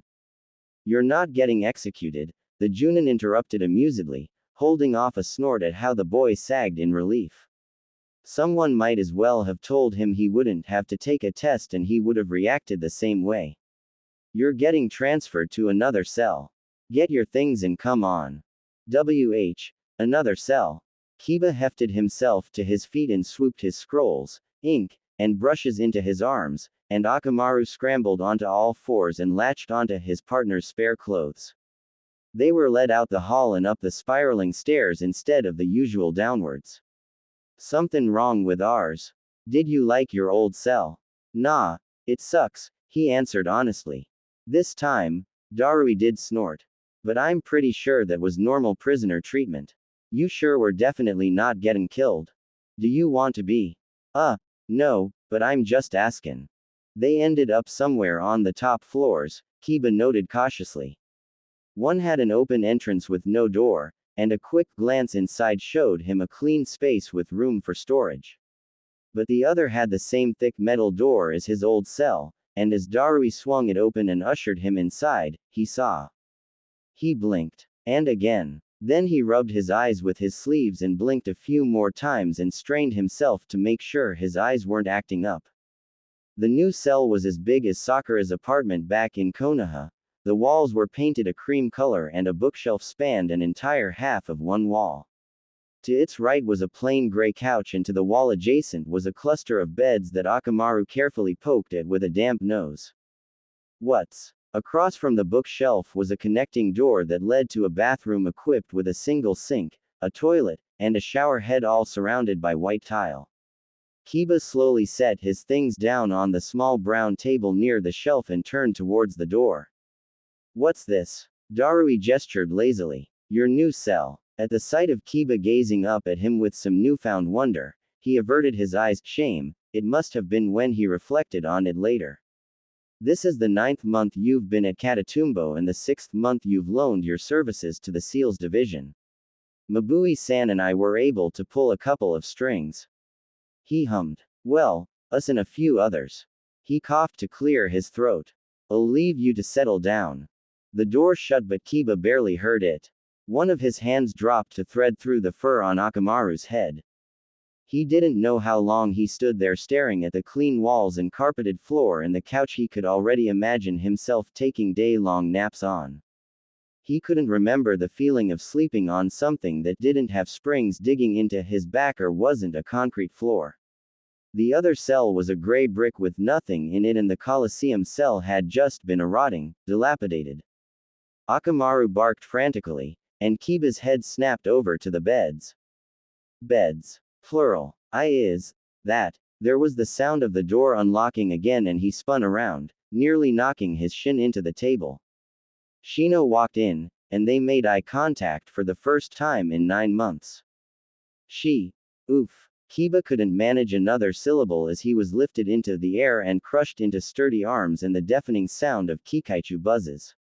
A face pressed into the crook of his neck and a pair of arms locked around his middle like they hung on for dear life, and before he knew it, he was stifling the choked sobs that clogged his throat as he wrapped his own arms around his friend's neck and breathed in the familiar scent of herbs and antiseptic in old books.